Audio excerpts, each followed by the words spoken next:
Bonjour, monsieur. Merci. Mais ce sera là.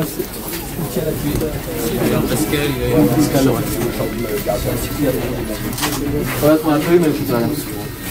Non, on l'a pas eu. Bonjour, messieurs. Bonjour. Moi, je viens simplement dire bonjour. En fait. On l'a pas eu. C'est mes habitudes de dire bonjour. Ça va? Oui. Comme à tomber. La famille existe plus. Ah bon, selon vous, c'est la meilleure? Ah ouais, c'est la meilleure. Ah ouais? Moi, chaque fois quand je suis sur un reportage et ces débats, franchement, ça tient la route. Ah ouais? Ouais, c'est pas les autres qui sont là juste. Donc c'est le fan club de Elle a dit Priscille. un truc un jour à la télé qu'on a amené 200 000 francs. Elle a demandé mais 200 000 francs pour faire quoi? Depuis ce jour, je l'ai chopé, je devais mon chapeau pour elle. Voilà alors les gens qui nous font payer. C'est pas tous les autres de Kinos, quand ils sont avec Kinos, ils ont fait ça, ils ont fait ça. Toujours la même que des chrétiens, jamais apprécié. Elle, au moins, elle fait son boulot. Il y a des bons gens qui ont de la personnalité. Il y en a du bon. Nous savons que le pays, au pays, il y a des choses bizarres qui se passent. Mais nous savons que, avec tout ce qui se passe, il y a quand même des bonnes personnes. Tout n'est pas pour lui. Voilà. Et vous avez tout.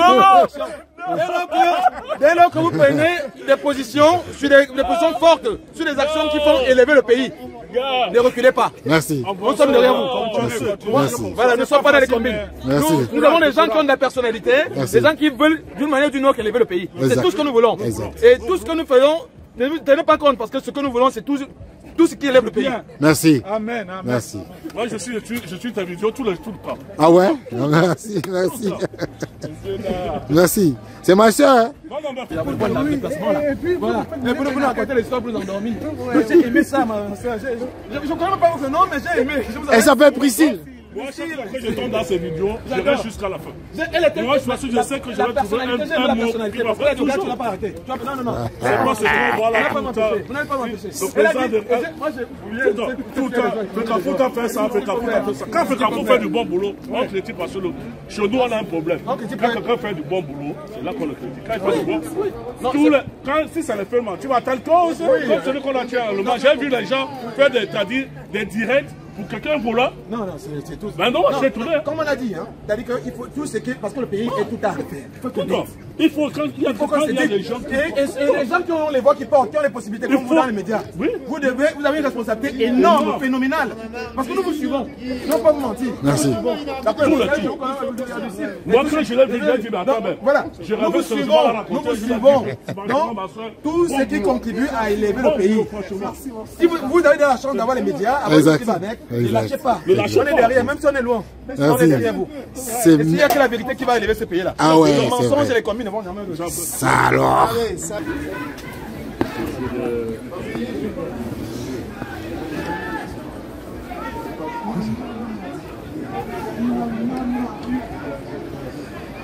Vas-y.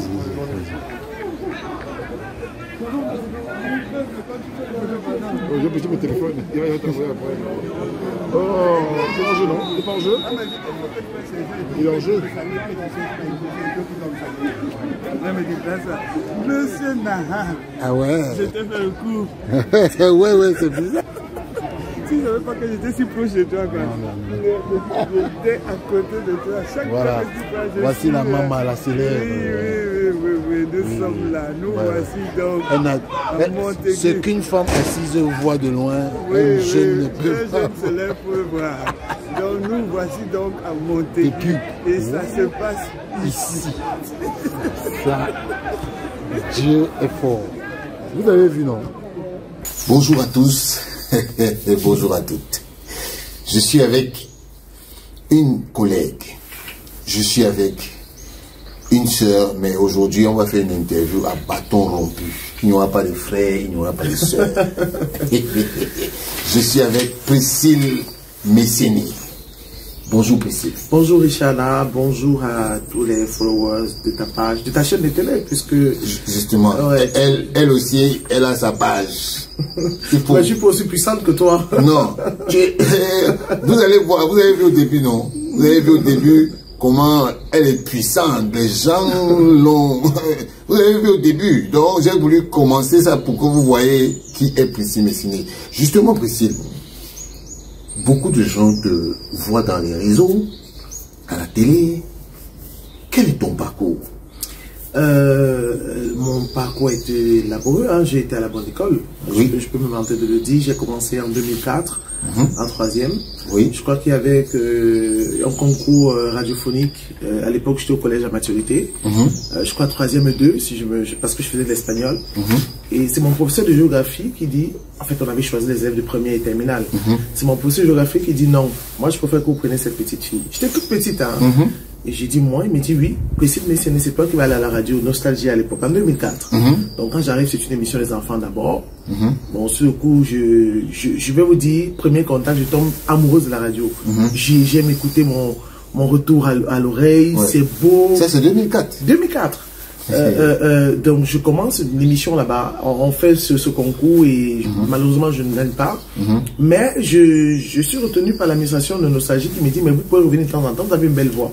Et c'est une émission qui était sponsorisée par une chaîne alimentaire, je vais passer le nom pour des besoins de publicité, et je commence à faire la radio tous les mercredis. Et on était peut-être au mois d'avril. Mais donc, j'ai dit, ok, j'apprends qu'il y a des stages de radio. J'ai dit, ok, je vais faire un stage. Mais sauf qu'à l'époque, je dois me battre pour gérer, pour aider mes parents pour la rentrée scolaire. Donc, je vendais au marché des tomates, des cubes, les haricots, tout ce qu'on se débrouille là. Donc, mon père me dit, écoute, tes histoires de radio là, attention, hein, les vacances. Donc, je m'organise, je m'en vais vendre le matin au marché. Et je décide que tous les midis, je vais aller à la radio. Sauf que quand je m'en vais à FM 105, je suis pas retenu parce que je vais faire animation. Moi, on me demande si rythme camerounais, je n'arrive pas. Je suis pas retenu. Alors qu'au départ, j'avais mis journaliste. Je retourne à Nostalgie. On me retient à Nostalgie. Mais dans ma demande, je mets le stage va m'aider pour préparer ma rentrée scolaire. Sauf que ce sont des stages qui ne sont pas payants. Donc, j'apprends qu'à RTM, il y a la possibilité de faire un stage. Et quand j'arrive, on me dit non, on ne prend plus les jeunes, c'est fini. Et je supplie Ampli Satangala. Ça, je ne vais jamais l'oublier. Ampli Satango. Aujourd'hui, je crois qu'il a 100 éléments. Oui, Ampli Satango, je le connais. On a une même histoire. Et c'est Ampli Satango qui me dit, bon, ok, vas-y, pose la voix. Et quand je pose la voix, il dit, waouh, il me dit non, en fait, moi, je voulais me débarrasser de toi pour des questions de formalité. Mais tu as une très belle voix.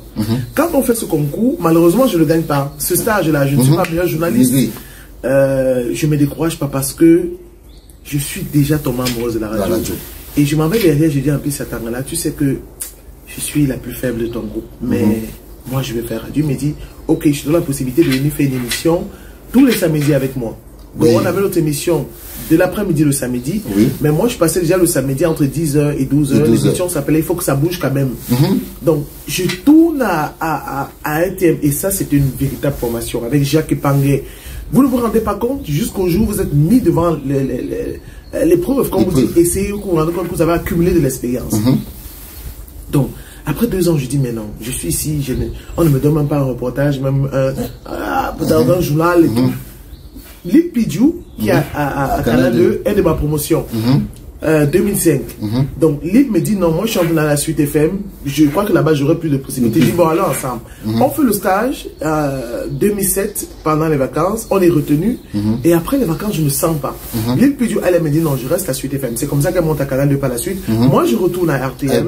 En 2008, quand RTM lance la télévision, LTM, je suis en train de faire justement cette émission. Ça me dit, il faut que ça bouge. Et Dinali passe, elle écoute ma voix. Et ça, je ne peux jamais cesser de le dire. Elle a pris un risque, mais c'était un bon risque. Et celle qui dit, elle me demande, tu as déjà fait télé? Je dis non. Je faisais un reportage sur Henri du Congrès. Elle me dit, tu as une très belle voix. Parce que tout le monde me dit, tu as une bonne garçon, tu as une velours, tu n'étais pas sensuel, j'étais pas tout ça. Elle me dit, tu as une très belle voix. Et je suis impressionné, je suis même intimidé parce que c'est Dinali. C'est la patronne de la boîte qu'on ne voit presque pas, qui ne parle presque à personne. Et c'est comme ça qu'elle me dit, je vais te faire un test du journal tout à l'heure, journal présenté, et avec Eric Omet. Et en plus, elle me dit, tu fais ça, tu fais ça, tu fais ça. Et quand je fais le test, Eric Omet me dit, je ne sais pas où tu vas aller, mais tu vas être une très grande journaliste, très grande présentatrice de télévision. C'est ce qu'il m'a dit. Et c'est comme ça que l'aventure a commencé. Donc quand je dis 20 ans, ça fait 20 ans que je fais ce métier. Vous voyez, c'est depuis 2004. On semble l'ignorer, mais ce qu'on apprend sur le tas, ce sont des valeurs importantes, ça forge énormément. Si je n'avais pas eu cette expérience sur le terrain, je ne crois pas que j'aurais été ce que j'ai. Le journalisme, c'est vrai qu'il faut aller dans l'école de journalisme parce que ça vous apprend à gérer, à maîtriser, à comprendre, à savoir ce qu'il faut faire, informer, divertir, tout ça. Mais comment le fait la méthodologie, mais le terrain, non, l'expérience, c'est important. Justement, Christine Messina a commencé en 2004. Moi aussi, j'ai commencé en 2004. Ouais. J'ai commencé en 2004 avec Suite FM. Ouais. On faisait... Ah oui, en plus, il me parlait de toi. Oui, une fois, oui. Oui, j'ai commencé à Suite FM. Et moi, celui qui m'a formé, il s'appelle Dipita Tongo. Qui est aujourd'hui directeur de l'information à STV. STV, avec Clarence Yongo. Elle aussi, je ne peux jamais l'oublier parce que elle, c'est grâce à Clarence que je suis dans ce métier.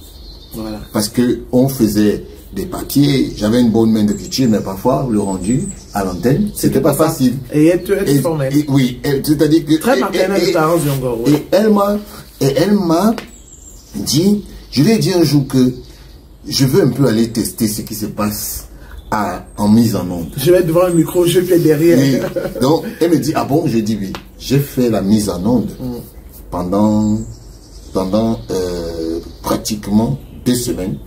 J'étais le meilleur et même j'étais même plus meilleur que ceux qui travaillaient. Voilà. Mais après ça, Clarence m'a dit, j'ai une autre vision pour toi. C'est donc comme ça qu'après, elle m'a mis en contact avec... Et il y a quelque chose de particulier dans notre génération et celle qui était là avant nous, c'est qu'ils n'ont pas eu de facilité. C'était pas facile aujourd'hui. Non. Les enfants arrivent... Les enfants aujourd'hui, ils arrivent de 3 mois, on est mal à l'antenne. Parce qu'on ne veut pas qu'ils subissent les mêmes frustrations que nous. Voilà. Mais te donner une place à l'antenne, mais c'était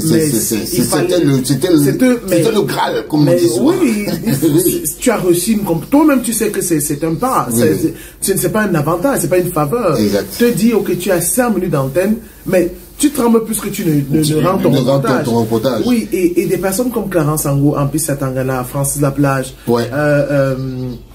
j'oublie qui. Même Joyce, hein. Même Joyce, elle a donné beaucoup de chance avec Adomove. Oui. Adomove.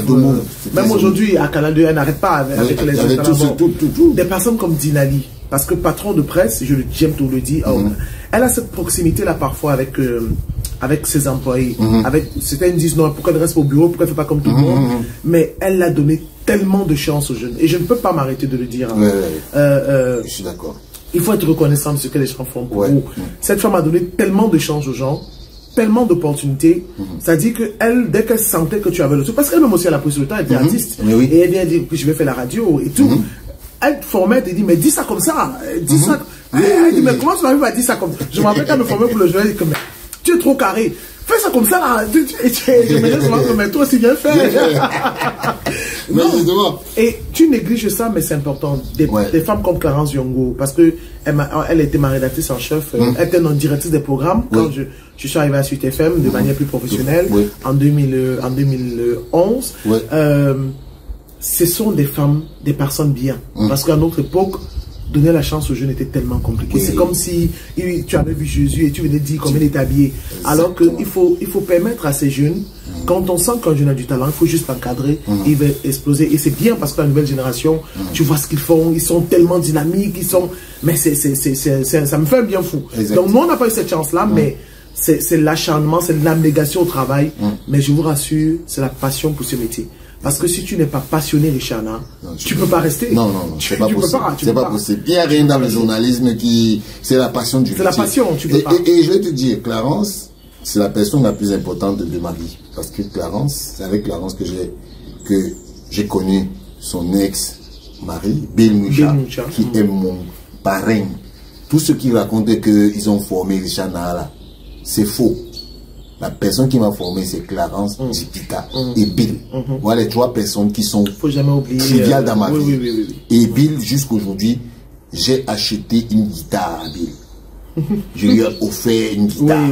J'ai dit tout ce que Bill, et je te dis, Bill, c'est un monsieur qui, quand je l'ai rencontré dans ma vie a marché. Mon épouse, tout ce que j'ai eu, j'avais Bill. Donc, il faut être reconnaissant dans la vie. C'est la moindre des choses. Et là, on est en train de faire une séance de reconnaissance. Voilà. On ne peut pas démarrer sans ça. On ne peut pas recommencer ça. Justement, Priscille, d'où te vient ta passion pour le sport? Parce qu'aujourd'hui... Et c'est encore Dinali, vous voyez. c'est pour ça que je vous dis que c'est une femme importante pour moi. On a eu des hauts et des bas. Présentement, on ne se parle pas, mais je vais vous montrer son humilité. Quand je passe sur Son Plus TV, c'est personnel, c'est un message personnel, mais je suis obligé de le dire. Et j'ai dit, je suis passé par là, elle m'a envoyé, me dit, je suis content de ta reconnaissance. Voilà. Et je n'avais même plus son numéro. C'est après que je regarde, je vois que c'est... J'ai dit, oh mon maman, parce que c'est ma mère dans ce... Quand je commence dans la radio en 2000, de manière professionnelle en 2008, je trime, parce qu'on m'envoie dans l'animation, et tout, machin, je m'avade à la radio, je m'avade... J'arrête l'école, je l'ai dit en première, parce que j'ai dit, je vois pas comment je vais aller à l'école. Moi, je veux faire radio. Et ça m'a créé vraiment, j'ai eu des problèmes avec mes parents. J'ai cassé pendant près de 5 ans parce que ma mère me dit, écoute, tes amis sont à l'université, deuxième année, toi tu es là, tu as gâché ta vie. Je suis comme l'enfant qui a raté sa vie en fait, à ce moment donné. Et je commence à faire les cours de soir. Je rate le probatoire 2 fois. J'ai dit que bon, l'école, là, je laisse d'abord ça. Moi, je suis sur la radio. Mais au bout de 3 ans, j'ai dit que bon, voici alors. L'école, je ne suis pas parti. La radio, je n'avance pas. Donc, je suis en train déjà dans le découragement. Mais je vous rassure, je ne me rendais pas compte de l'expérience que j'ai à magasiner. Voilà. Et un jour, Zilani me dit, mais tu sais que tu peux faire le sport. Hein? Regarde Mireille Bosso à Canal 2. Regarde Madeleine Sopicotor. Regarde ta voix. Tu peux faire le sport. Et puis le sport, elle me prend avec ça. Là pas. Tu sais, le sport, on voyage beaucoup. Hein? En fait, c'est le mot voyage qui me dit, bon, pourquoi je m'intéresserais pour le sport? Exact. Parce que je suis une personne aussi qui aime beaucoup bouger. J'ai trop d'énergie. Je me dis, ah, c'est bien, on voyage. Et c'est comme ça que je commence le sport. Je commence à aller au stade. Je suis totalement perdu parce que ça n'a rien à voir.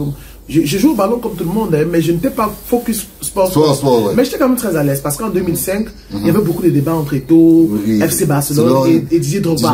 Donc je connaissais quand même un peu ça. Non, il a marqué, non, il a une facture, machin et tout.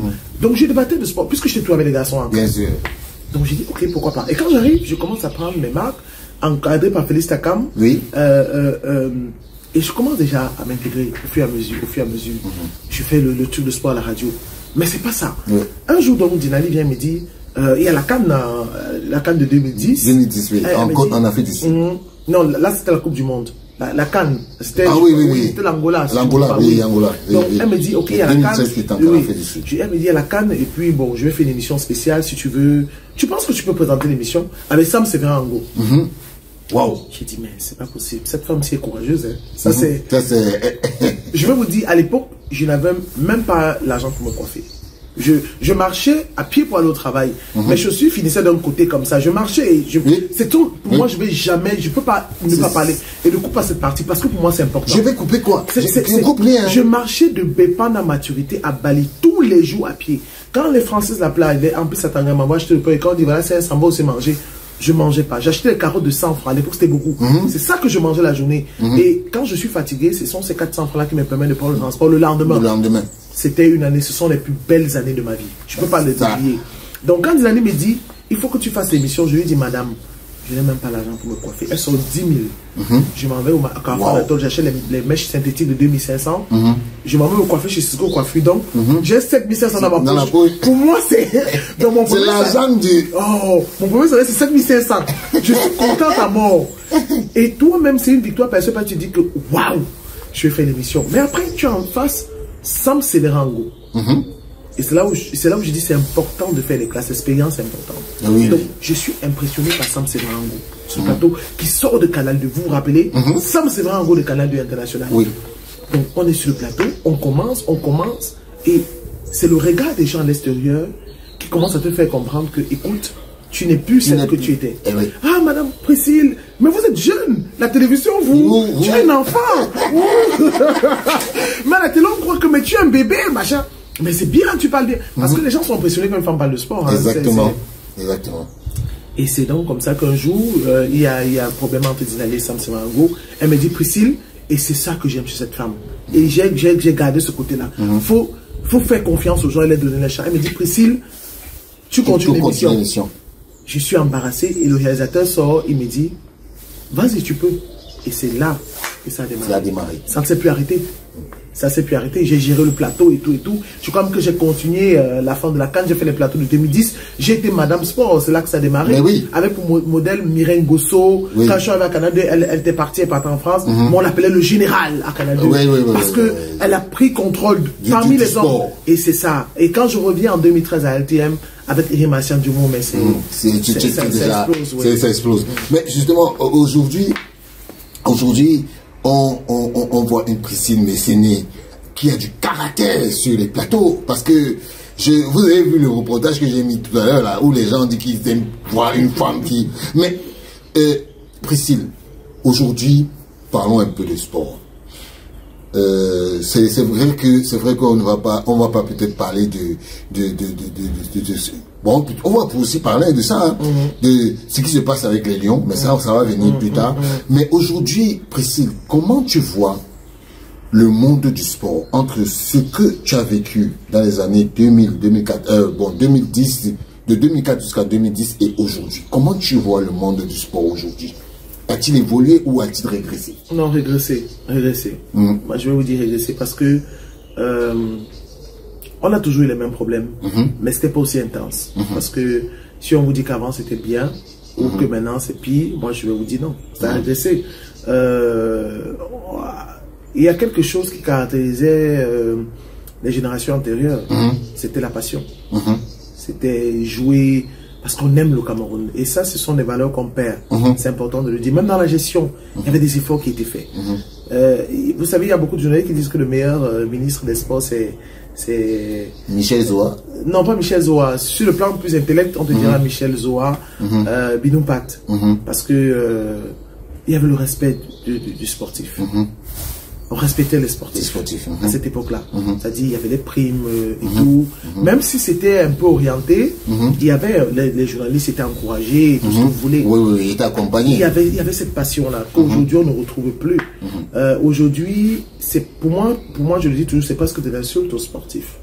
Les sportifs ne sont pas payés, les sportifs n'ont pas de primes olympiques, les sportifs, les présidents de fédération se plaignent, et c'est une situation qui empêche même les partenaires, les annonceurs de se mettre sur des compétitions. Mais aujourd'hui, toutes les fédérations courent derrière les annonceurs. À l'époque, c'était pas ça. C'était pas ça. Même les chaînes de télé, hein, c'est-à-dire que quand on parlait d'une compétition, quelle que soit la compétition, il y avait des annonceurs sur les chaînes de télé qui venaient pour... Aujourd'hui, ça trime parce que l'image du sport est tellement dégradée que ça n'intéresse plus personne et on n'en parle pas. Parce que vous savez, pour savoir si ça marche, ce sont les annonceurs. Oui. Autant pour les fédérations, pour les sportifs que pour les chaînes de télévision. Vous parlez de la CAN aujourd'hui. Il y a des chaînes qui retransmettent les matchs qui n'ont pas de... Qui n'ont pas d'annonceur. Parce que l'annonceur dit, mais qu'est-ce que votre histoire là m'apporte? Vous avez des problèmes, l'image est plus mauvaise que... Tout ce que vous reflétez n'est pas bon. N'est pas bon. Moi, je préfère aller voir un artiste qui va faire un concert à Bruxelles ou à Paris. Moi, je l'accompagne. Vous voyez? C'est comme ça qu'on note ce qu'est devenu le sport aujourd'hui. Il y a une descente. Et ceci est dû à quoi? Il n'y a pas de politique du sport. On se répète tout le temps, il n'y a pas de politique de sport au Cameroun. Et ça, c'est un problème. C'est-à-dire que l'État doit taper la main sur la table. Aujourd'hui, le sport, c'est comme un partage du gâteau. C'est comme le partage de l'Afrique. On dit que c'est le partage du gâteau. Les Français prennent ici, les Anglais prennent là-bas, les Allemands viennent prendre ici, là. Chacun partage. Et les conseillers même sont comme s'ils regardent. Donc, les sportifs regardent et le partage se fait. Je vous prends un exemple. Depuis 2 ans, la Fédération camerounaise de volleyball déchirée. 2 administrations, 2 présidents de fédération, et ça ne dérange personne. 3 ans avant, quand on parlait de sport au Cameroun, on parlait de volleyball. Exactement. Des cannes successives. Gagné. Pas qu'on a participé, participation. Cannes, gagné. Donc on avait oublié même le footballeur. Exactement. On ne parlait que de volleyball au Cameroun. Exact, je me souviens. Et pendant qu'on entend parler de volleyball et que ça doit ramener de l'argent, vous avez un président, Serge Abouem, qui décide de construire tout un centre, un complexe pour le volleyball, avec près de 3 stades achevés, près de 3 entamés. Et on vous dit, non, il n'est pas bon. Pourquoi? Parce qu'il le dit, c'est pas moi qui le dit, il le dit sur les plateaux. Et il rentre une compétition, il y a 500 millions, et on lui dit non, déclare que tu as dépensé tout. On te donne 100 millions et tu nous donnes On te donne 150 millions, tu donnes 350 millions. Vous-même aussi. Même c'est toi, Richard, non, parlons pour mon quartier. Oui. C'est moi qui signe et vous voulez me donner 150 millions, pas 350 millions. Qui est comptable, qui est responsable de cet argent? C'est moi. Il a dit non. Parce que lui aussi, c'est un expert. Il a été directeur du budget et tout ça. Exactement. Il sait ce que c'est. Il sait ce que il était directeur du Trésor. Du Trésor, oui. Et aujourd'hui, c'est le premier conseiller technique du ministre des Finances. Il dit non. Quand l'argent rentre, ça va dans les caisses de l'État. Il reverse une première fois, une deuxième fois. Mais les gens l'ont dit, ok, on va t'attendre. On l'a battu, on a essayé de la battre en plein vol. S'il n'avait pas été ce qu'il est, on l'aurait dégagé depuis longtemps. Depuis longtemps. Ça se voit. On l'aurait dégagé depuis longtemps. Mais c'est parce qu'il s'appelle Serge Abouem qu'il est encore là. Mais la vérité, c'est que nous avons 2 présidents de fédération. Avec une seule fédération. De l'inédit. De l'inédit au Cameroun. Et ils sont en train d'exercer. Chacun a son championnat. Oui. Oui. Chacun a ses volleyeuses. Au Cameroun. Oui. Mais donc, en fait, la responsabilité, il faut qu'on le dise, c'est le ministre. Le ministre. On peut pas. Quand on le dit, les gens ont l'impression qu'on a un achat. Quel est mon intérêt de m'acharner contre un ministre? C'est pas un acharnement. Non. Je ne le connais même pas. Non. Apparemment, on est du même village, mais je ne le connais pas. Non. Ce sont des faits. Vous voyez, et ça arrive quand, à quelques mois du championnat national, la CAN de volleyball. La CAN de volleyball, oui. Regardez comment ça a été organisé. Anyway, le même ministre des Sports, le handball, les handballeuses vont ici, on se rappelle, vous en rappelez, un stage ici. Elle rate parce qu'elle devait remplacer. Elle gagne même l'Angleterre, mais elle ne se qualifie pas. Elle ne se qualifie pas. Oui, elles ne vont pas à la compétition. Elles vont à la compétition. La CAN de handball, on te dit qu'elles ont dit qu'elles ne jouent pas. Certaines ont fui, machin, elles ne sont pas payées. Elles n'ont pas de prime. Ça fait écho. Des handballeuses. Le powerlifting. Les powerlifters, je vous parle seulement, et regardez les disciplines, je n'ai pas encore parlé de football. Les powerlifters font grève où ils réclament des primes. Ils menacent le président de fédération et le ministère des Sports en disant que vous, depuis qu'on a gagné la prime olympique médaille d'or dans cette compétition, vous nous avez jamais donné nos primes. La médaille olympique, vous nous avez jamais donné nos primes.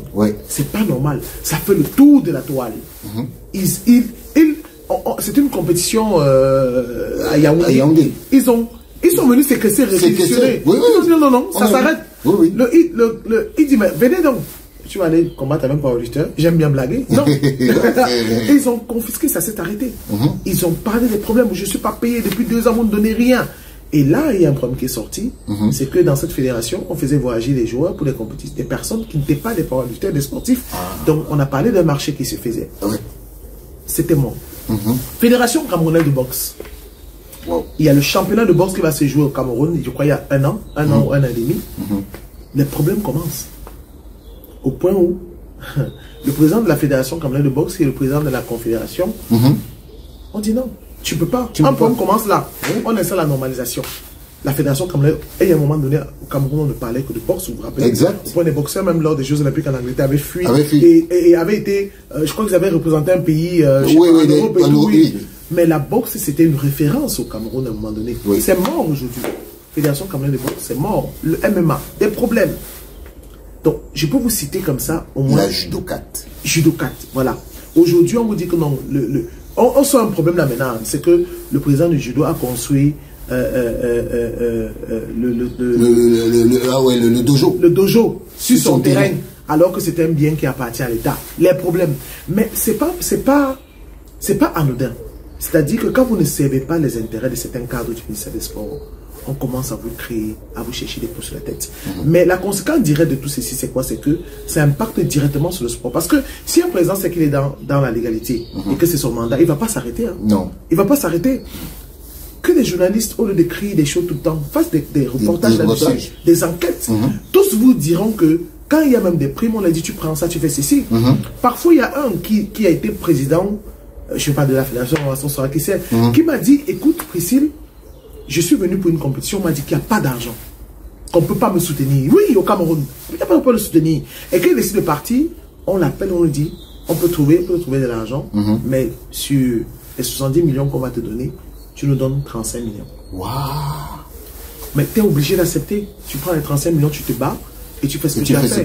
Parce qu'ils ont une conscience. C'est quoi? Ce sont les sportifs qui sont là. Puisqu'après, ce sont eux qui sont comptables de l'histoire. Or, nous, quand on dit sur une discipline sportive, on accuse le président de fédération. Exactement. Parce que c'est toi le capitaine du bateau. C'est toi le capitaine du bateau. Donc, tu ne peux pas dire que voilà. Vous voyez un peu ce que je suis en train de dire? Donc, à l'époque, vous avez des sportifs qui gagnaient des médailles, qui peinaient, mais qui étaient passionnés. Des dirigeants aussi qui étaient passionnés. Il y a 10 ans, 15 ans. Aujourd'hui, mais c'est comme si c'était le Mouaou, comme on dit au quartier. Oui. Ça sort comme ça sort. Ça sort comme ça sort.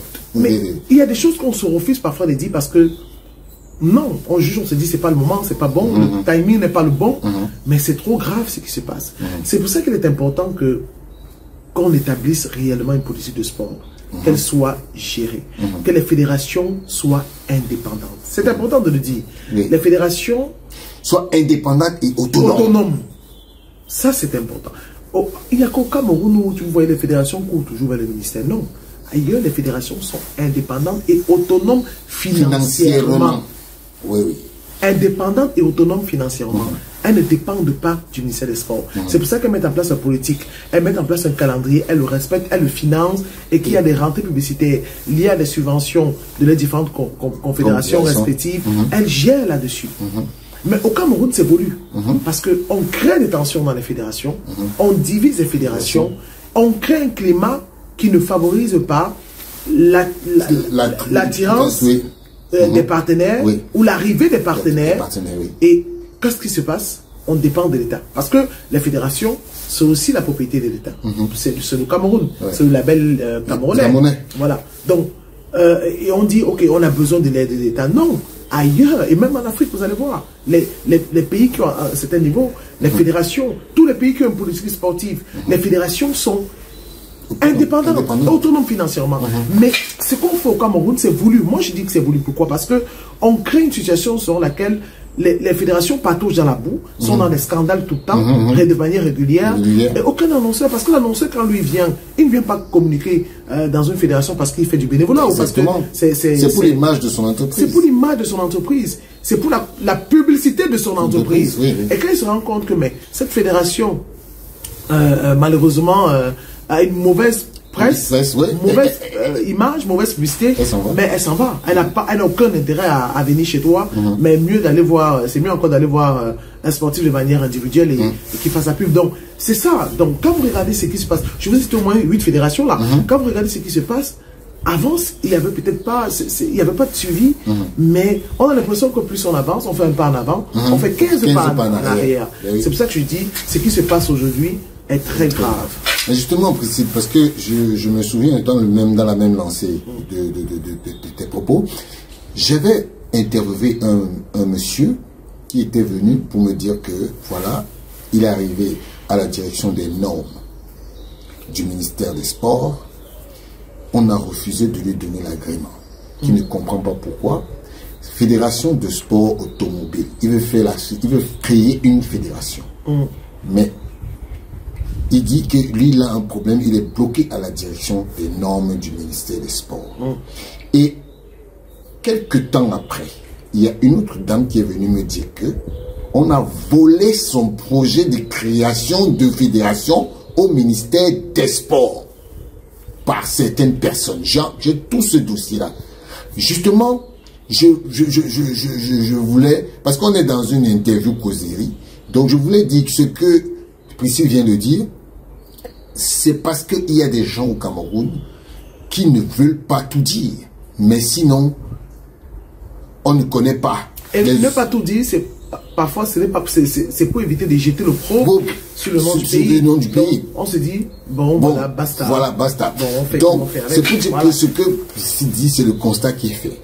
Priscille, aujourd'hui, on a un conflit MINSEP-FICAFOOT. Comme tu ne voulais pas arriver là-bas. Là, tu as cité. Moi, tu m'as vu venir. Oui, tu ne voulais pas arriver là-bas. Bon, moi, je dis, bon, comme toi, tu ne veux pas arriver là-bas, moi, je te tire là-bas. Hein, je te tire là-bas. On a un conflit MINSEP-FICAFOOT.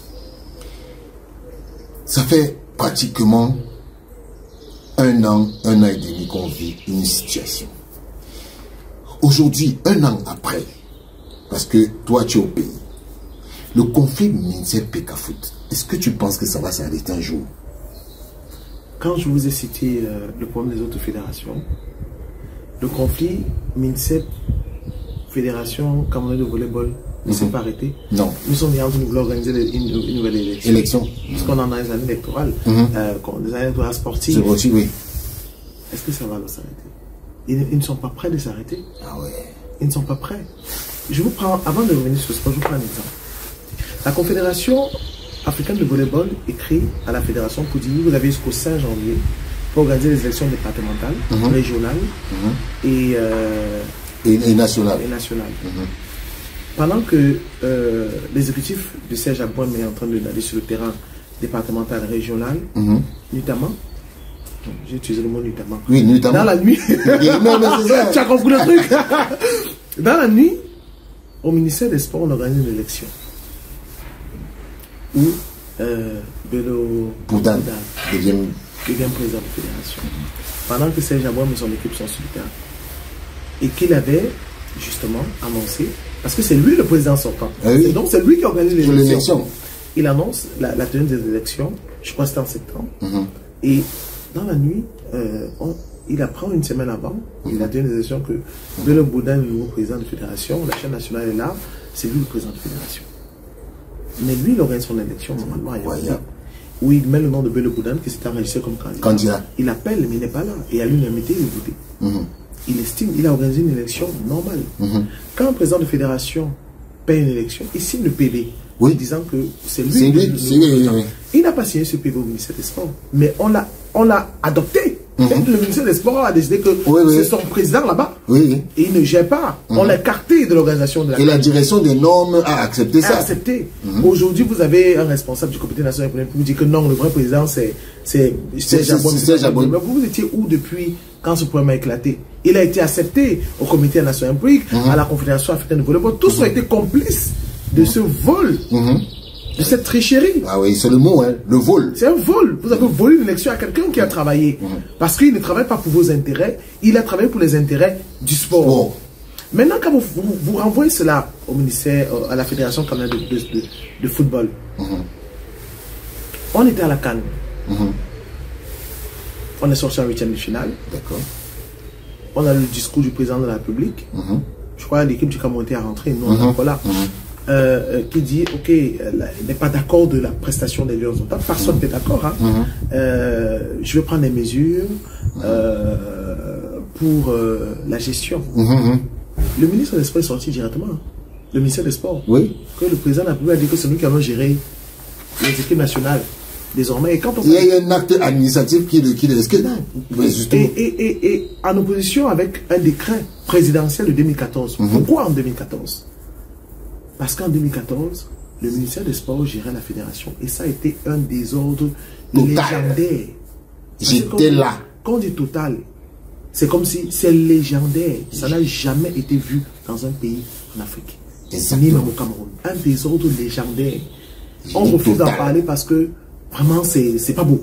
Si on commence à parler de ça, moi je suis un témoin de l'histoire. C'était une catastrophe. En 2014, quand je vois des gens dire, oh, avant et tout, il y avait quoi? Vous rigolez. Vous rigolez parce que vous avez connu le football avec les réseaux sociaux. Ça me fait rire. Il y avait un avion qui était affrété, il y avait tout, mais sauf des sportifs. Exactement. Oh, les cas du ministère, les cas de... Et quand je parle de ministère, c'est pas que le ministère des Sports, les filles, mais vous regardez les filles. Mais vous venez le soir, vous dites que normalement, dans ton passeport, tu voyages. Un avion plein, mais on peut être 300 places. Mais les concernés, même mélangés avec les footballeurs. Là, c'était un mélange bizarre. Les footballeurs sont là, tu vois une fille assise là, d'autres crient là-bas de l'autre côté, machin. Mais c'était tout sauf du sport. C'était du cafard. Et vous avez vu ce qui s'est passé en 2014. Même le chef de l'État qui traîne parfois à réagir, qui est tellement lent parce qu'il dit on va voir que ça va changer, a réagi à l'immédiat. Et on a vu en août 2014, donc un mois après la Coupe du Monde, il a signé sur l'écran, confiant la gestion totale des sélections à la Fédération camerounaise de football. Mais comme ils sont toujours dans le les hauts et les bas, il y a eu cette convention en 2015. Mais que dit la convention? La convention se contredit. Mais oui. Parce qu'ils ont tout fait pour vouloir toujours insérer le ministère des Sports dans la gestion des fédérations. Le décret avait déjà dit, le décret présidentiel est au-dessus, a dit, parce que quand le président signe un décret, c'est adopté par l'Assemblée nationale et puis c'est publié dans le journal officiel, que je donne la gestion totale aux fédérations. Le ministère des Sports est venu sur la base de la convention, dit que nous avons aussi le droit, et voilà, c'est aujourd'hui. On voit ce qui se passe. Il a fallu qu'on crie pour dire que mais, la gestion des sélections, ce n'est pas que la sélection A. Qui commence aussi à se rabattre sur les sélections inférieures. Donc, le ministère des Sports a toujours joué un rôle trouble. Mais sauf que cette fois-ci, je suis désolé, c'est beaucoup plus médiatisé à cause des réseaux sociaux. Avant, à l'époque de Michel Zoua, Adungawa, Bilumpa, il n'y avait pas les réseaux sociaux. Aujourd'hui, il y a les réseaux sociaux. Les gens se font leur propre opinion, leur propre avis. Les gens constatent. Et chacun décide de dire ce qu'il avait de dire. Autant d'un côté comme de l'autre. Mais le rôle que joue le ministère des Sports dans cette situation sportive, les fédérations, n'est pas du tout bonne. Pour venir au cas de la Fédération camerounaise de football, c'est une question d'argent. C'est une question d'argent. Vous voyez, c'est une question d'argent. Je prends un exemple sur les dépenses qui étaient faites avant. Les gens disent, ah non, le ministère des Sports est venu à diminuer les budgets. Oh non, le ministère... Non, écoutez, quand l'État décide de donner 2 milliards ou 500 millions pour l'organisation d'un match amical ou d'un match comptant pour les qualifications d'une compétition, et on vous dit par exemple que le voyage pour la Afrique du Sud coûte 500 millions et tout. Regardez, c'est pour ça qu'il dit qu'il y a beaucoup de gens qui bavardent mais qui ne se rapprochent pas soit de la fédération, soit de savoir à propos les trucs. Vous avez on a eu des images, et c'est ça que je dis que les réseaux sociaux sont bien, parce que parfois nous aident même à faire notre travail. On a vu des images, comment les lions voyageaient avant et la façon dont ils voyagent aujourd'hui. Quand on vous dit qu'on loue un avion, par exemple, aller-retour à 300 millions de francs CFA, des gens s'offusquent. Ah, c'est le vol. 300 millions pour faire quoi? C'est comme ça que vous parlez. Je remets juste. Mais c'était des avions business VIP. Comment vous ne comprenez pas? Est-ce que vous ne voyez pas des images? C'était des avions business. Je me rappelle à l'époque, j'étais encore directrice générale des médias pour Info Télévision. Et je voulais qu'un journaliste et un caméraman accompagnent les lions indomptables. Moi, j'ai fait. Quand je vois les gens dire qu'on avait facilité, moi j'ai envie de rire. Vous me faites rire. Parfois, Elise a dit que c'est gars, c'est qu'on a arrêté. J'ai écrit 6 mois avant la Fédération camerounaise de football. J'ai marché là-bas tous les jours. Vous savez ce qu'on m'a dit? Ils m'ont dit les lions indomptables, c'est un label. Personne dans l'avion. Ils ont besoin de concentration. Les seules personnes habilitées à monter, c'est les équipes de communication de la fédération. Terminé. Ça, c'est des story time qu'on vous donne là. Parce que Priscille, quand moi, je pense qu'elle est même mesurée. Maintenant, Priscille, moi, je voulais te dire quelque chose. Beaucoup de gens ne le savent pas. Le ministre des Sports, Narcisse Mondé-Combé, beaucoup de gens ne savent pas que lui, il est venu dans le sport en 2019, avant la CAN. Et les choses, quand il est arrivé, se passaient bien. Mais à un moment donné, ça basculé. Et on parlait des fédérations. Prenons l'organisation de la CAN. Je finis avec l'avion. Journaliste, je couvrais tous les événements de la fédération.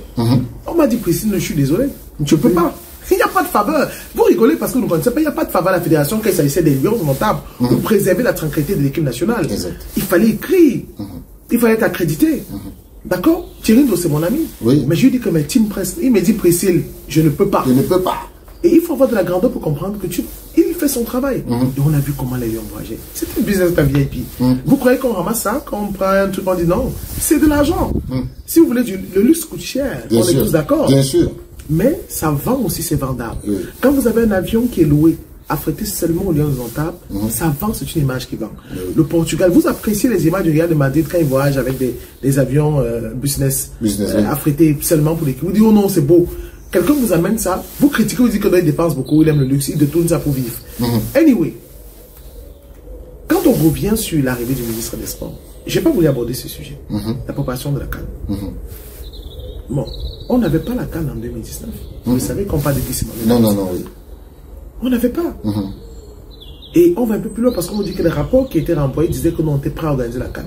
Mais on savait qu'on n'était pas prêts à organiser la CAN. Parce que nous, on voyait les chantiers sur le terrain. On n'était pas prêts à organiser la CAN.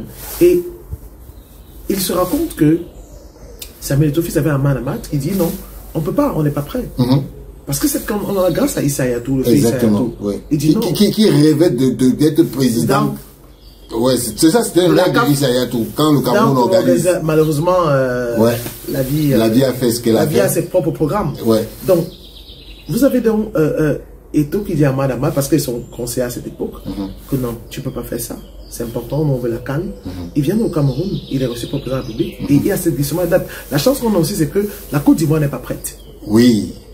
La Côte d'Ivoire, on envoie ça directement à la Côte d'Ivoire. La Côte d'Ivoire n'était pas prête, même la Guinée n'était pas prête. Puisque la CAN qui va être organisée au Maroc devait être organisée en Guinée. Donc, la Côte d'Ivoire n'était pas prête. On dit, bon, ok, glissement de date. Et même jusqu'à là, vous avez vu, on n'était pas, les mines n'étaient presque pas fini. Puisqu'on n'a pas eu de complexe sportif, mais c'était le stade de football qui était là.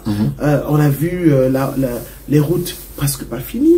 Jusqu'aujourd'hui, on suit toutes les informations. Il faut encore de l'argent pour finir ces routes-là. Donc, ça a été un scandale financier, un scandale sportif. Vous voyez ce que je veux dire? Prenons le stade Olembe. Il y a quelques mois, on a vu les factures, les autorisations, les dépenses qui sont sorties. On vous parle de près de 96 milliards de francs CFA. Mais les travaux n'ont pas évolué. En le 16 janvier 2022, après la CAN, le ministre des Sports reçoit le directeur général de Maguine et annonce la reprise des travaux le lundi qui suit, parce que c'était un samedi.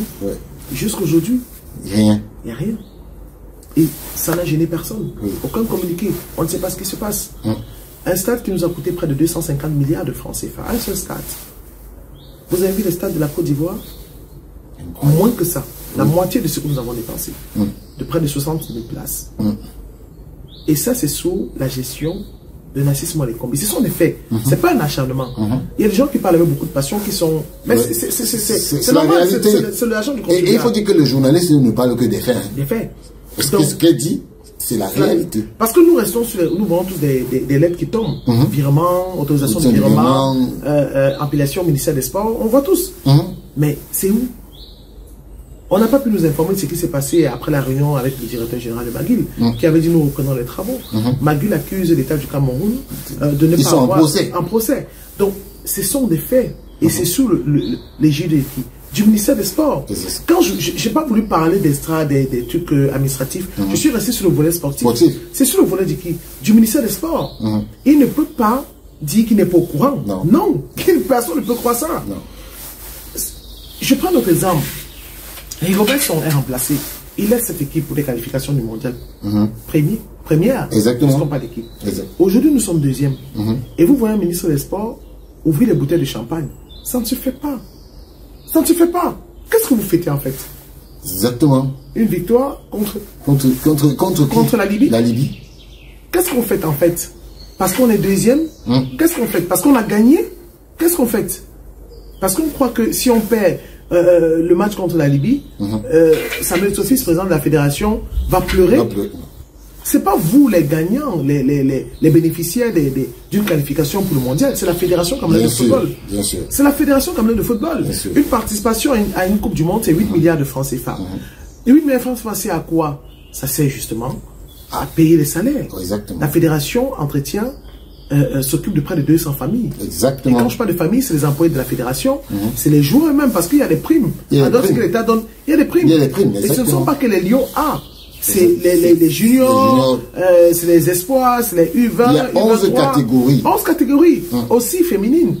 Donc, quand des gens parlent, il faut faire des projections. Et parfois, vous demandez, vous dites que, mais, celui-ci aussi, les journalistes, sur vous. Mais c'est énervant et c'est même écœurant. C'est écœurant. Vous avez des confrères qui vous contactent dans les forums, qui prennent mon numéro dans les forums pour dire que, mais, Priscille, vous avez des journalistes là-bas, moi je ne vous comprends pas. Et c'est ça la réalité. Les gens disent que, mais qu'est-ce qu'il fait avec 8 milliards? 8 milliards, ce n'est pas pour une année. 8 milliards, c'est pour les 4 prochaines années. c'est pour gérer la fédération. Ce n'est pas pour gérer les 4 prochaines années. Et quand il y a des joueurs, des clubs qui sont convoqués, il y a une partie qui est reversée. Une partie aussi qui est reversée dans le football jeune. Exactement. Donc cet argent, la fédération ne vit que des compétitions. C'est clair. Pour élargir son champ d'action, elle peut vivre aussi des retombées publicitaires, mais qui ne représentent absolument rien au Cameroun. Rien. Parce que c'est aussi un marché qu'il faut régulariser. Ça, c'est le rôle de l'État. Parce que ce sont des miettes que les annonceurs donnent aux fédérations. Ça ne représente rien du tout. Il faut régulariser. Donc, quand le ministre des Sports jubile avec une bouteille de champagne, moi, je suis très mal quand j'ai vu cette vidéo. Mal même pour lui. Parce que c'est pas une bonne image. Non. Qu'est-ce qui jubile en fait? Le fait qu'on soit deuxième dans une poule, qu'on rate une qualification pour le mondial. Parce que si on ne se qualifie pas, même les cas de ministère qui voyager ne voyageront pas. Mais oui.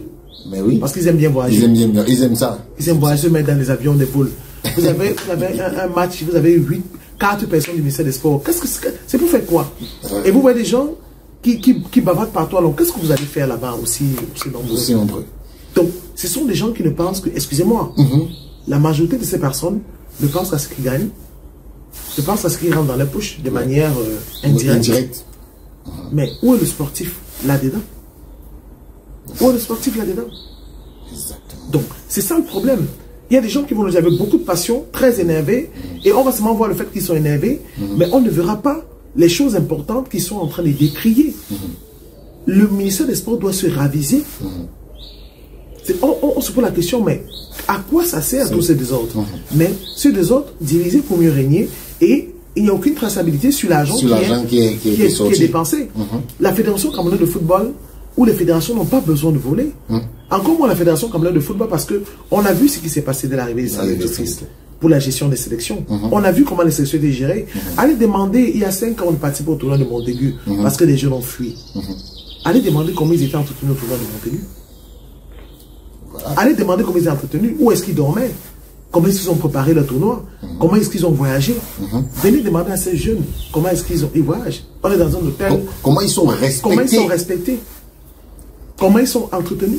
Comment la fédération a pris soin de leur formation à Yaoundé jusqu'à ce tournoi, qui en principe est un tournoi expérimental pour ces derniers, parce que la Côte d'Ivoire n'est plus là. Et pas l'appui, je vais le dire, du président de la fédération qui a dit ok, parce que Montaigu avait enlevé le Cameroun complètement. À cause ça des faisait 7 ans ou 15 ans.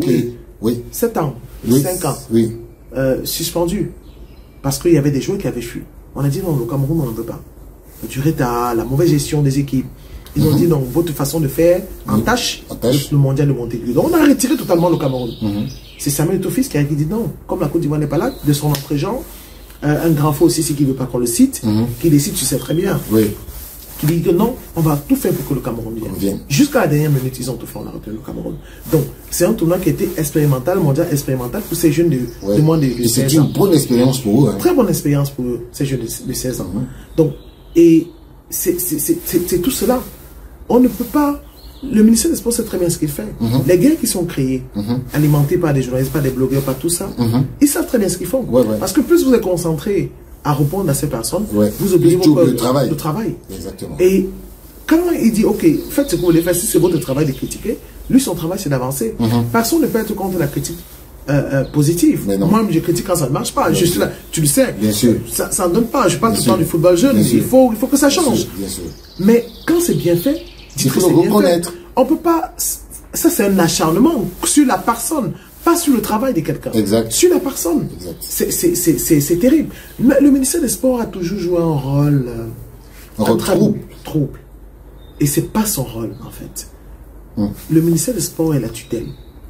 Il doit contrôler, manager, arranger, gérer. Maintenant, si vous voulez des retombées, ça peut arriver. Mais le rôle que joue le ministère des Sports, ce n'est pas son rôle. Et malheureusement, même ce ministre des Sports-là, ce n'est pas lui le principal responsable. On le sait très bien. Lui aussi, il fait ce qu'on lui demande de faire. Mais attention, c'est ton image en ce moment donné. Exactement. Parce que quand on voit un ministre des Sports boire à la gloire d'un entraîneur. D'un entraîneur de football. Il est plus important. Qui est censé être un employé de la fédération. Quand même. Donc il ne boit pas à la gloire du président de la fédération. On ne peut pas tolérer ça parce que Narcisse Monekombi, c'est un professeur. Il le revendique tout le temps. Un éminent, un grand professeur. Il a été l'enseignant, le professeur de plusieurs camarades de classe. Exactement. Très bon, il faut le dire, dans la théorie. Mais il connaît la manipulation des mots. Vous ne pouvez pas festoyer, boire à la gloire du chef de l'État, ça c'est normal, oui. On le sait déjà. Oui. À la gloire des lions indomptables, à la gloire de Marc Brice. Qui est Marc Brice? Qui est-il? Jusqu'à on voit des banderoles de Marc Brice partout au stade. Pourquoi vous donnez... On dépense de l'argent pour faire des banderoles pour un sélectionneur. Au-delà même de ce que vous voulez le soutenir parce qu'il sert vos intérêts. Pourquoi autant de complexes pour je rappelle que Hugo Broos était aussi sélectionneur. Mieux que il a fait mieux que ça, mais on n'a jamais bu à sa gloire. On n'a jamais bu à sa gloire. Voilà. Rigobert aura fait mieux que ça. Mais oui. On n'a jamais eu 4, on a eu un point en 2008, je crois qu'on a contre 3 points contre l'Arabie Saoudite. Oui. Où l'Allemagne avait 8-0, nous on a fait un match, tu crois, 2-1. Oui. On n'a pas bu à la gloire. On n'a jamais eu 4 points depuis là, en 2008, à la Coupe du Monde. On n'a jamais bu à la gloire d'un sélectionneur au Cameroun. Pourtant, le Cameroun a 5 ans gagné. Vous ne voulez pas qu'on constate qu'il y a un véritable problème? Non, nous sommes obligés de constater. Mais justement, Priscille, je voulais te poser une question sur une image qu'on a vue. Des lions indomptables qui sont venus faire un message comme une milice, parce que la manière dont les lions étaient, on a toujours vu ça quand il y a des coups d'État dans les pays et on voit des gens comme une milice pour venir demander à la fédération et au ministère d'accepter que un adjoint soit intégré dans le banc, sur le banc de touche. Cette image, quand tu l'as vue, qu'est-ce que tu as ressenti? On m'a appelé ce soir-là. Je suis à Yaoundé. Il était 23h. Parce qu'il faut le dire, on n'a pas appelé tout le monde. Il y a 2 médias qui ont décidé. 3. On a appelé CFoot. On a appelé Equinox et Sol. Et c'est Gang 2, le joueur qui l'a fait.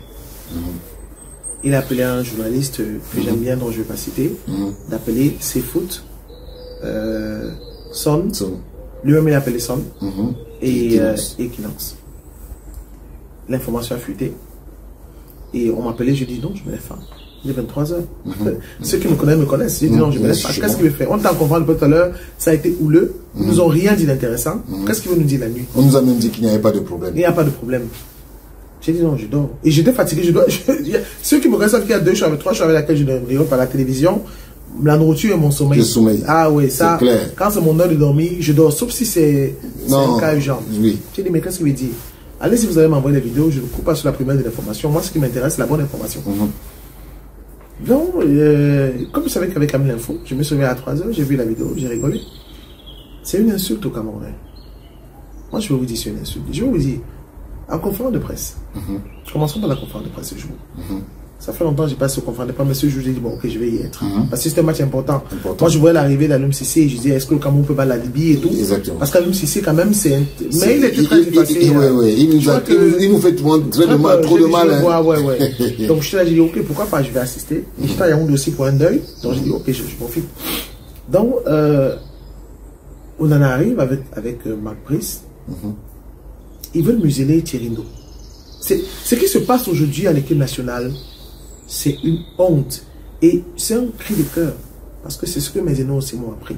Il ne faut pas que la presse, les journalistes se laissent influencer, se laissent insulter de cette façon. Parce que pour moi, c'est une insulte. Exactement.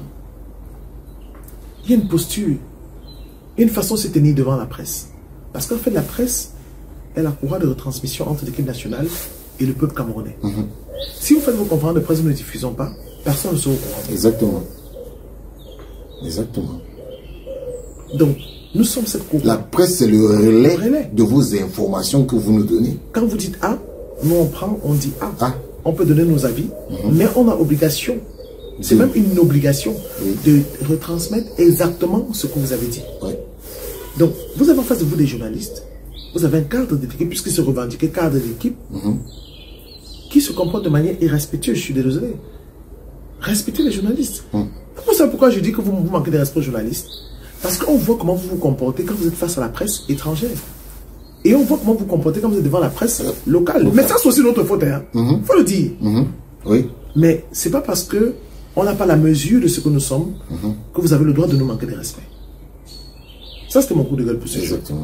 Vous ne pouvez pas vous tenir devant la presse camerounaise, la chaîne nationale, et vous tournez, vous riez, vous rigolez. Vous rigolez, vous rigolez à la limite. Et si vous avez une question intéressante. Intéressante. À qui vous adressez? Donc ça veut donc dire que les questions qui étaient là n'étaient pas intéressantes. Et vous avez le coach Mabrice qui dit, je t'ai dit non, tu as vu, non, machin. Parce que moi j'étais là, vous ne voyez pas. Je t'ai dit qu'ils allaient faire ça, oui. Thierry Ndo, les gens disent que Thierry Ndo n'a pas le niveau. Je suis désolé. C'est le meilleur team press que le Cameroun n'a jamais eu. De mon époque, je ne connais pas avant. Oui. Donc depuis 20 ans que je suis. Moi, je suis d'accord avec vous. C'est le meilleur team press. C'est Thierry Ndo qui amène les fiches techniques que vous voyez là. C'est son idée. Il apporte les fiches techniques. Il communique. Il parle des joueurs. Si tu as besoin, et je peux vous dire, ce n'est pas que les sélections nationales. Je suis arrivé ici en France, et ça c'est la deuxième fois. Thierry Ndo m'a dit la première fois, écoute, je veux que je lui dis Thierry, est-ce que je peux prendre des joueurs? Il me dit non, mais je peux t'aider à le prendre en club. Puisque la sélection nationale c'est un peu compliqué. Lui il ne va pas parler, mais si tu le veux, c'est ça le rôle du team press. Exactement. Et il le fait avec tout le monde. Oui. C'est pas parce que on est pas amis. Je l'aime bien, c'est mon grand frère. Oui. Il y a une image où on vous a vu au ballon d'or, vous êtes arrivé là. Comme tout ce qui touche. C'est le team press, mon frère. Comme tout ce qui touche à Priscille. Non, on arrivait. Et quand moi je descendais, lui aussi il arrivait. Donc exactement. Il me dit, mais tu arrives, tu m'appelles que grand frère, je viens juste d'arriver. Et justement, on entre ensemble et la photo. Et les gens disent ce qu'il me dit. Ils me disent. Mais c'est pas mon ami, c'est mon grand frère. Exactement. Thierry Ndo. Moi je dis, j'ai pris du poids aujourd'hui, c'est les maternités. J'étais toute petite comme ça. Oui. Petite. Mais donc, je me souviens. Oui. Et c'est des gens que je regardais avec beaucoup de hauteur et de respect jusqu'aujourd'hui. Je peux pas leur manquer de respect. Donc c'est le meilleur, moi j'ai envie de le dire. Les fiches techniques, l'information, les conférences. La séance d'entraînement ouverte aux journalistes, c'est Thierry Ndo qui l'amène. Mais justement, attends, je vais te dire quelque chose. Thierry Ndo, vous vous souvenez de la première conférence de presse de Rigobert Song? Regardez Rigobert Song, ses éléments de langage. Et regardez ce qu'il est devenu. C'est Thierry Ndo. C'est le travail de Thierry Ndo. Tout le monde n'a pas l'expression orale facile. Mais c'est Thierry Ndo. C'est Thierry Ndo. Voilà. Et c'est pas quelqu'un qui se met en avant. Non, c'est Thierry Ndo. On avait des problèmes à communiquer avec les Lions notables. C'était comme si c'était Dieu le Père en personne. Exactement. Les joueurs n'avaient pas accès aux joueurs. Non. Moi, je vous dis, on n'avait pas. On venait comme ça filmer les conférences d'avant-match. Mais vous ne pouvez pas saluer un joueur. Non. Thierry Ndo, sous l'égide de Samuel Tofis, ont quand même brisé ce mythe-là. Exactement. On commence à avoir des séances ouvertes aux journalistes, où on peut parler avec les Lions, où on peut interviewer les Lions. Et donc deux interviews avec des joueurs pour les médias. Exactement. Ça, c'est l'œuvre de Thierry Ndo, parce qu'il est d'abord journaliste de la presse privée. En fait, je pense que c'est des frustrations que Thierry Ndo a eues en tant que journaliste de la presse privée, qu'il essaie d'améliorer parce qu'il connaissait le problème de tout le monde. Vous ne pouvez pas critiquer Thierry Ndo, je suis désolé. Parce que nous, c'est ce que Thierry Ndo nous a fait. Exactement. Moi, je crois que le décollage de MSI s'est fait grâce à ces retransmissions en direct des Lions du Burundi. La qualification pour la CAN. À Garoua. Parce que il fait son programme, il dit séance d'entraînement ouverte aux journalistes. Mais tout le monde a fait le direct. Tout le monde a fait le direct. Tout le monde était content. Vous avez déjà vu un type presse qui fait l'unanimité, autant dans la presse privée que la presse publique. Maintenant, il y a des gens qu'on ne peut pas tous être d'accord. Hein. Il y a des gens qui ne seront pas d'accord parce que ils ont leurs propres intérêts. Voilà. Mais Thierry Ndo, vous ne pouvez pas l'insulter à ce point. Parce que ce qu'on a fait, c'est insulter Thierry Ndo. Lui demander pourquoi tu ne donnes pas la parole aux journalistes là. Mais est-ce que tout le monde parle en conférence de presse? Non. Qui vous a dit que les consultants prennent la parole en conférence? C'est la conférence de presse des journalistes. Voilà. Par abus, on peut accepter que les consultants... Mais non, même pas. Parce que, moi, je vais te dire... Parce que je vais te dire quelque chose précis. Moi, je vais aux conférences de presse au Parc des Princes. Les caméramans ne posent pas les questions. Les consultants n'ont pas accès à la salle de presse. Je connais beaucoup de consultants qui ont pignon sur rue. Est-ce que vous savez que les Habibey, tous ceux qui sont consultants sur Canal, ils n'entrent pas en salle de presse. Et vous avez des consultants, des blogueurs qui viennent détruire. Non, on veut parler, on doit parler. Et Thierry Ndomé, il est acculé. Mais c'était horrible ce jour. Vous n'avez pas idée. Vous avez le retour à la maison, mais ce qu'on vivait, c'était... C'était affreux. Il est obligé de dire, mais c'est moi qui gère la conférence de presse d'avant-match. Et pourtant, c'était voulu, c'était un coup qui était organisé. Voilà où on en est. Ils avaient prévu le faire et ils s'en vantent. Ils avaient décidé que ce jour, comme ils n'ont pas toujours la parole, comme ils ne nous choisissent pas, on va gâter la conférence. Et les joueurs, certains joueurs de l'équipe nationale le savaient. Le coach lui-même le savait. Parce que quand ça se passe, qu'est-ce que le coach dit? Tu vois, non, je t'avais dit, non? Donc, ils savaient que ça allait se faire et qu'ils allaient se comporter ainsi. Et par la suite, Thierry est obligé de dire que non, je décide qui prend la parole. Oui, c'est moi le patron ici. C'est moi le patron. J'ai adoré ça. Qu'est-ce que Marc dit? Moi, je suis le patron de l'équipe du banc de touche, moi, on ne me laisse pas faire ce que je veux. Mais celui-là, alors, mieux je me tais. Et Onana est dans la même lancée. Oui. Son comportement de gamin. Donc, quand vous avez ça, moi j'ai vu Rigobert Sambanac, joueur, il ne s'est jamais comporté comme ça. Respect envers la presse. Même quand Samuel Eto'o fait ce dérapage avec les journalistes, par la suite, il s'excuse. Parce que c'est la presse. On a beaucoup d'amour pour les lions domptables. C'est qu'on vous déconstruit. La presse peut te mettre en haut comme un peut te mettre en bas. La presse, on s'amuse. La preuve, tu vois le moment où Mbappé était en méforme. Tu as vu comment on a déconstruit. Regardez aujourd'hui, après le match de la Champions League. C'est fini, que tu sois meilleur, on s'en fout. La presse, parce qu'ils ont les intérêts aussi en fonction de l'éditorial. Exactement. On a eu le cas de Boni Philippe. Samuel Eto'o a demandé des excuses. Exactement. Et Éric Martial Dumont, il a demandé des excuses. Parce qu'ils savent l'importance de la presse. Exactement. Vous ne pouvez pas manquer de respect à la presse parce que vous êtes soutenu par certains. Mais c'est bien un épisode que tu oublies. Parce que le président de la FECAFOOT, quand il est arrivé sur son mandat, c'est ce mandat, le président de la FECAFOOT a fait un séminaire payé par la FECAFOOT de l'inédit. Mais au-delà même du séminaire, vous me poussez à parler alors que je ne peux pas parler. Au-delà du séminaire, quand Samuel Eto'o arrive, il rencontre des journalistes cadres pour dire, ok, parce qu'on dit, oh, il avait promis 30 millions aux journalistes. Oui. On va parler de ça. Oui. Il rencontre des journalistes cadres, il dit, ok, je sais que toi, tu es président de l'association des journalistes sportifs, toi, tu es cadre, toi, tu es influent, toi, tu es dans la région du centre, tu es dans la région du littoral. Ouais. Je veux que vous organisez le truc et j'ai envie d'accompagner les journalistes. Exactement. Ils n'ont pas pu s'entendre. Ils n'ont pas pu s'entendre. Ils se sont disputés, bagarrés. Il a dit, ok, si vous ne pouvez pas vous entendre, je vous mets de côté. Je vous mets de côté. Voilà pourquoi aujourd'hui, on vit la situation qu'on vit là. Parce qu'il a dit, je ne veux pas de l'argent journaliste, je veux pas. Non. Mais je peux vous accompagner, tant dans la formation, les couvertures internationales, essayer de vous accorder, vous voyez comment on peut, routine. C'est-à-dire, essayer de... Aujourd'hui, on prend les journalistes d'ici, là-bas, on prend là-bas, en fonction de vos associations, et ceux qui sont syndiqués, et ceux qui ne le sont pas, ceux qui ne sont pas dans les associations, ils n'ont pas pu s'accorder. Ils n'ont pas pu s'entendre. On n'en parle pas. Il le sait très bien. Marc Chouamou, il faut parler. Tu es aux États-Unis, mon petit frère. Dis ce qui s'est passé. Voilà. Ils n'ont pas pu s'accorder. Voilà. Donc, tu sais, c'est bien de parler de ça. Autant pour ceux qui étaient d'accord et pour ceux qui estimaient que non, pourquoi il faut prendre les autres, non, c'est moi qui dois gérer l'argent, non, c'est moi. Parce qu'il a dit que je vais reverser une somme pour les journalistes, la formation et tout. Et même après ça, c'est là où il organise ce séminaire pour les journalistes. Mais ils n'ont pas pu s'accorder. Mais il est président de la fédération, il n'est pas président de la réforme des journalistes. Il faut qu'on arrête à un moment donné qu'on se réveille. Mais c'est ça, c'est clair. Parce que le travail que la Fédération camerounaise de football a fait, il faut qu'on le dise, c'est le travail du ministère de la communication. Quand il arrive, il dit à Thierry Ndomé, écoute, je veux que tu prennes quelques journalistes pour nous accompagner à Blida, il n'était pas obligé de le faire. Non. C'est comme ça qu'on choisit des journalistes. Exactement. Donc, il y a tellement de choses sur lesquelles il ne parle pas, il ne communique pas. Donc revenons, et après cela, donc vous avez cette conférence de presse ce soir. Pour moi, c'est une insulte. Même si on sait que les joueurs généralement ne donnent pas très tôt quand il y a un match important, la pression et tout, mais donnez-nous l'impression, rassurez-nous que vous êtes couché, que vous dormez, que vous êtes sérieux. Que vous êtes sérieux. Vous venez nous dire, oh non, on demande au président de la fédération de faire la paix avec Marc Brice, que son assistant instrument. C'est votre rôle. Non. Est-ce qu'il mérite une sanction?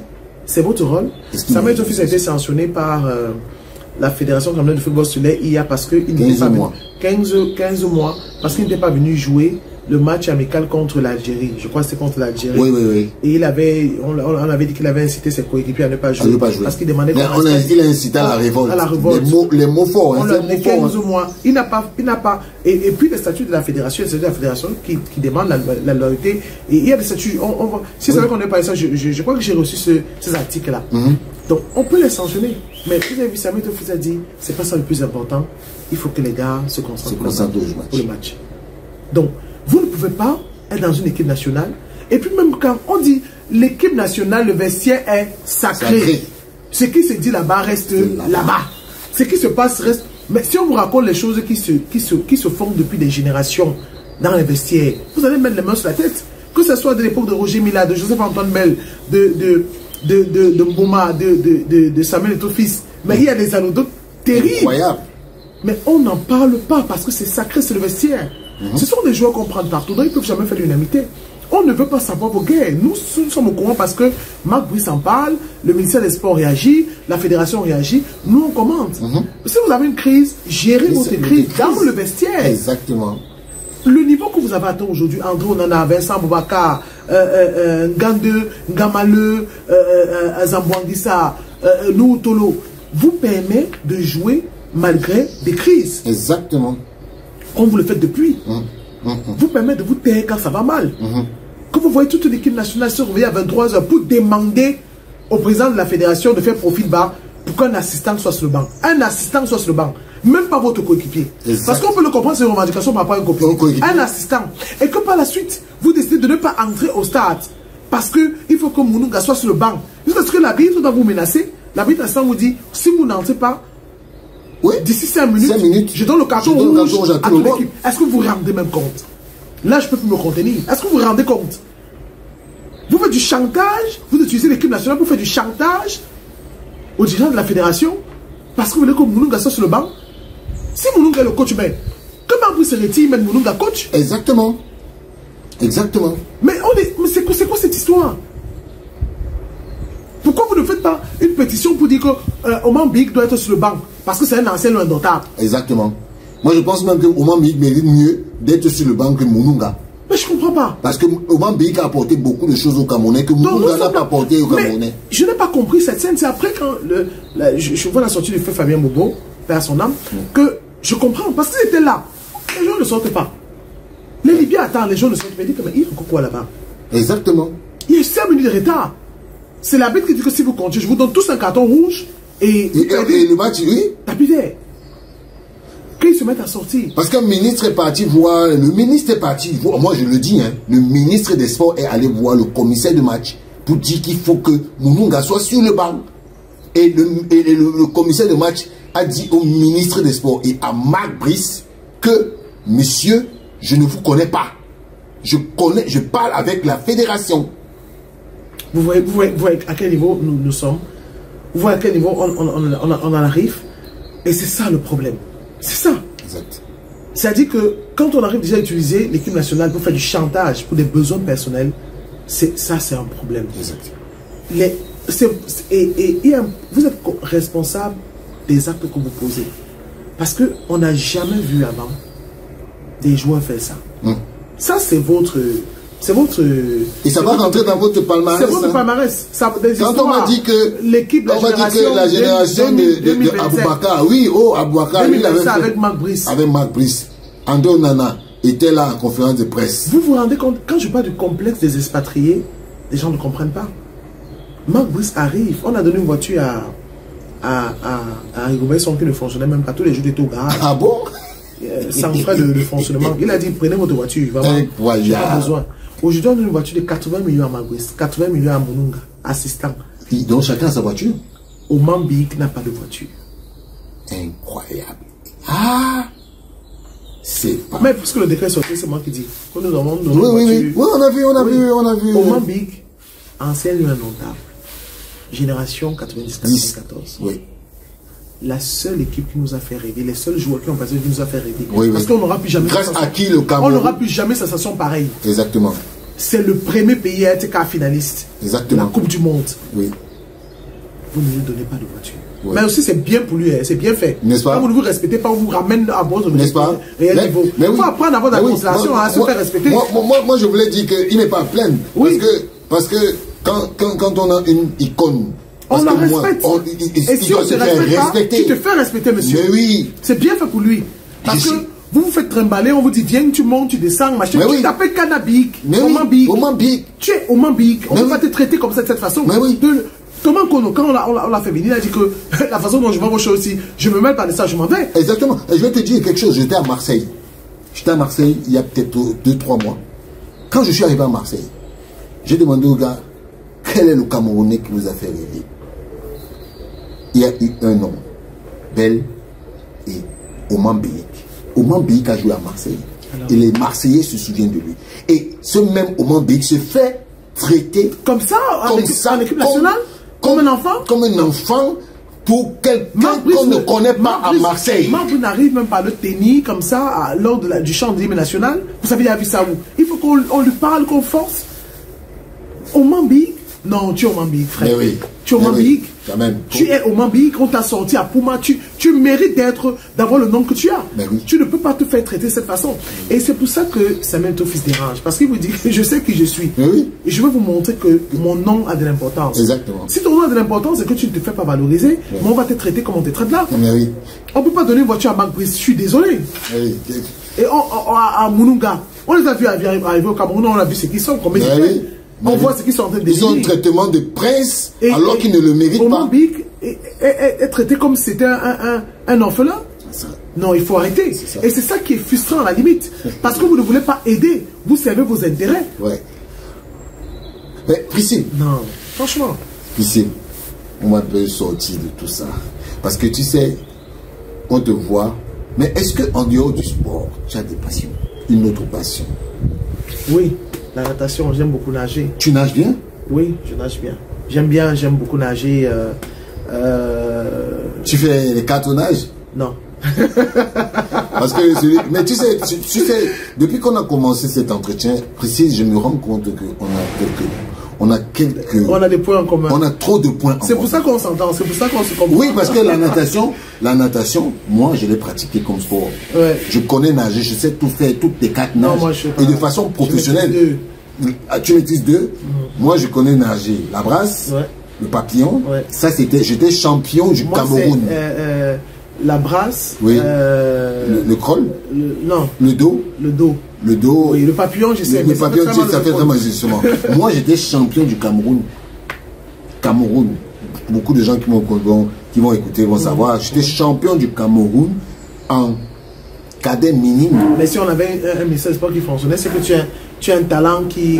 Ben justement, je vais te dire, j'ai voulu être président de la Fédération de natation. Oui, non, pas président de la Fédération de natation, président de la région du littoral. Le président de la délégation régionale. Mais quand je suis arrivé là-bas, je ne peux pas te dire que le désordre qu'il y a là-bas, c'est impossible. Tu ne peux pas. Moi, je ne fonctionne pas avec le désordre. Je ne fonctionne pas avec les désordres. J'avais un accord avec une entreprise bancaire au Cameroun. Une entreprise bancaire qui m'avait dit, parce que je te fais confiance, si tu prends la fédération au niveau du littoral, nous, on paye. On organise des compétitions avec notre entreprise, mais maintenant, on ne prime pas directement, mais on vit les comptes, on vit l'argent dans les comptes de tous les nageurs. Voilà, quand tu arrives là-bas avec ce projet, ils te disent que maintenant, et nous on gagne. Quoi? C'est ça. Là, ils disent, les gars, si c'est avec ça que vous pouvez gérer ce truc-ci, je me retire. Jusqu'aujourd'hui, j'ai dit non. C'est ça. Tu vois, donc, si tu parlais de natation, c'est ça qui m'a plu. Donc, oui, tu aimes la natation? Oui, la natation, les voyages. J'aime, on fait un métier qui est, les gens croient que c'est juste parler, mais ça nous bouffe quand même. Hein. Ça nous bouffe énormément parce que... Une petite anecdote, elle m'a posé la question, ça va, mais les chats, tu dors à quelle heure? Ouais. Parce qu'on est dans deux chambres différentes. Je suis venu toquer à 2 h du matin. Il me dit, mais si je suis en train de monter, regardez-moi ce truc. Je dis, mais man, tu ne dors pas. Et c'est ça, oui. Parce que moi, j'ai vécu cette période-là où... je dormais presque pas. Et puis, on m'a dit quand l'actualité est intense, on ne dort pas. Hein. Ouais. On ne dort pas, donc tu dois avoir rapidement des temps de récupération. Sinon, tu le sens sur ton corps. On est des journalistes de sport. Ça veut dire qu'on doit aussi être dans le sport. Hein. Quand l'équipe monte, tu es obligé de monter. Quand elle descend, tu descends. Exactement. On vit au rythme de l'actualité sportive. Quand tu as un peu de temps pour toi, moi, je m'amuse pas avec. Je prends du repos. Je prends 2 ou 3 jours. Je fais le vide et je me repose. Et puis... je suis maman, il y a des enfants. Il y a mon dernier fils qui m'a dit, maman, tu rentres quand? Je dis, ouais, papa, ça fait 2 jours que je suis parti, non? Et ça, il faut avoir du temps pour soi, du temps pour ta famille. Mais vraiment, pour faire le vide, j'aime bien voyager. Même quand je cherche l'inspiration, je m'en conduis. Je veux prendre la voiture, je tourne dans la ville. Chacun son truc. Voilà. Donc, c'est... Donc tu aimes bien la conduite? Oui, magnifiquement, je conduis magnifiquement. On aurait pu être une pilote de Formule 1, hein. Mais tu sais, moi je vais te dire, moi on m'appelle Hamilton. Ah bon? Finalement, on se ressemble à l'époque. Oui, Hamilton, parce que quand je suis au volant, je vais vite. Hein. Et j'ai une petite anecdote sur le président de la Fédération camerounaise de football. Monsieur le président de la Fédération camerounaise de football, on me dit que vous allez très vite au volant. S'il vous plaît. Allez doucement. C'est pour ça que dans la vie aussi, il va très vite. On a les mêmes passions. Donc je sais que, donc vraiment, monsieur le président, il faut aller doucement. Voilà, donc c'est un peu ça. Je me rappelle à l'époque, mon gars me dit, mais écoute, Priscille, mais toi tu roules comme un homme, mais il y a quoi? Je dis comme un beau, c'est ma main de conduite. Voilà. Peut-être toi, tu ne vas pas au cinéma, hein, tu vas pas là dans. On a maintenant des plateformes qui nous permettent de regarder en ligne. Mais qu'est-ce que tu aimes le cinéma, tu aimes la musique? Pour les enfants, je les amène au cinéma parce qu'ils doivent. Mais moi, quand je vais regarder je regarde aussi, je visionne beaucoup. Donc quand je vais regarder un film sur mon téléphone, je regarde. Voilà. Mais quand c'est les vacances, bon, le cinéma c'est pour les enfants, ils aiment bien, ils sautent partout, ça les fait plaisir. Oui, moi c'est les voyages, j'aime bien les voyages, j'aime bien m'évader quand je peux, je prends vraiment du temps pour ça et voilà. Je pense que finalement, moi, je vais m'appeler Messénina parce que elle et moi on a les mêmes passions. Moi je voyage, je te dis quelque chose, je suis allé au Brésil, parce que la Coupe du Monde du Brésil, je suis quitté du Cameroun pour aller au Brésil, dans la ville. C'est-à-dire qu'on est passé par Sao Paulo, Vitória. Vitória, c'est un village. Tu savais comment c'était beau, non? C'était hyper beau. Et moi, j'aime ça. Quand les Lions sont rentrés en 2014, comme tu as dit, il y avait un cafarnaum terrible. On me dit, mais monsieur Na, vous laissez faire quoi au Brésil? J'ai dit que je suis venu avec vous. Voilà. Partez. Mais quand ils sont partis là, je suis resté jusqu'à la fin de la Coupe du Monde. Et j'ai découvert le Brésil. Je suis quitté de Vitória à Sao Paulo. On a fait 24 c'est tout un voyage, hein? Tu as l'impression que tu quittes d'un pays pour un autre pays. Oui, non, le Brésil c'est un État continent. Oui. C'est pas comme aux États-Unis. Oui, c'est comme aux États-Unis. Le Brésil c'est un État continent. Donc, je me suis régalé. Ça fait du bien, on ne se rend même pas compte. Oui. Vous voyez des personnes nouvelles, des choses nouvelles, des choses nouvelles. Des nouvelles cultures, on apprend, ça fait du bien. Donc, la verdure là-bas, c'est incroyable. Et il y a la route. Il y a la route, les gars. Donc, vraiment, je crois que... Il n'y a pas les routes où? Non. Vraiment, Priscille. Je ne faut pas que je te contamine. Pour le moment, c'est que moi, je suis un là. Je vais te poser la question. Quand tu me poses la question, qu'il n'y a pas la route. Maintenant, tu vas m'amener dans un coin où je ne veux pas partir. Parce que là-bas, si je pars dans le coin là, on sait que je suis dans le sport. Donc, il y a les routes au Cameroun. Il y a les routes. Je suis d'accord, il y a les routes. On circule, non? Non, puis c'est là que tu m'as emmené là. Je ne suis pas d'accord. En tout cas, moi, quel est le message que tu peux donner aux jeunes Camerounais qui te suivent? Parce que je vais vous dire, Priscille a une page, ça s'appelle Priscille Messéné. Allez vous abonner là-bas. Non, ça par contre, il m'encourage depuis à faire des podcasts.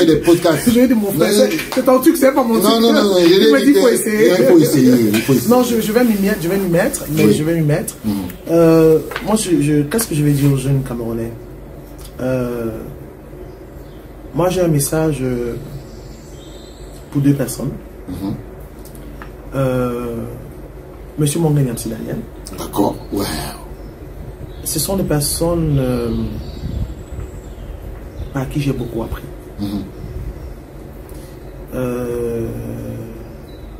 c'est quelqu'un de pondéré, de patient. Je peux dire qu'il a contribué aussi beaucoup à ce que je suis devenu aujourd'hui, professionnellement parlant. Il a agi à des moments dans ma vie alors que tout le monde m'a caché.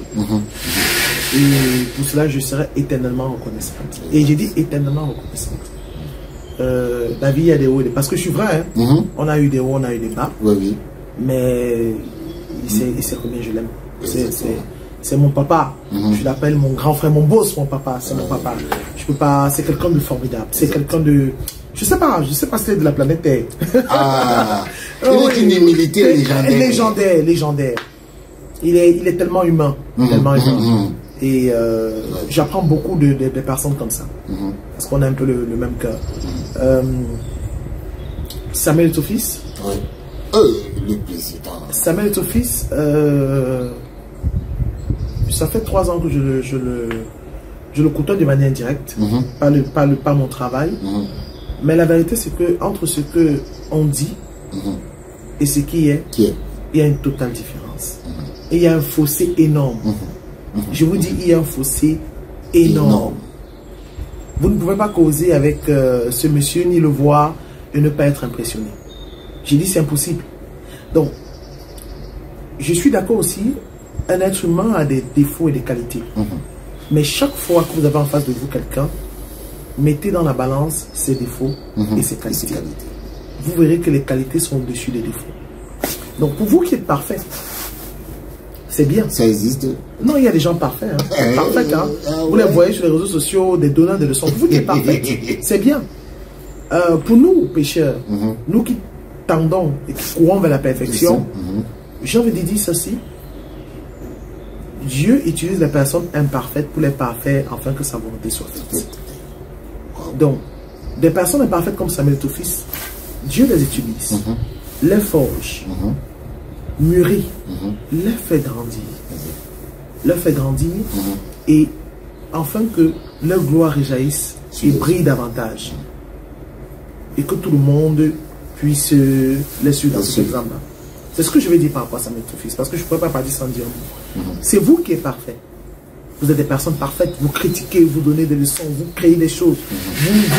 Vous êtes prêts aujourd'hui à tenir tête parce que vous ne pouvez plus supporter, vous avez tellement été maté. Maintenant, on ne va plus se taire. Oui, c'est bien. Mais des personnes imparfaites vont continuer d'apprendre, vont se perfectionner et vont continuer d'avancer. Et je vais terminer en disant merci à mes parents. Parce que je ne parle pas beaucoup d'eux.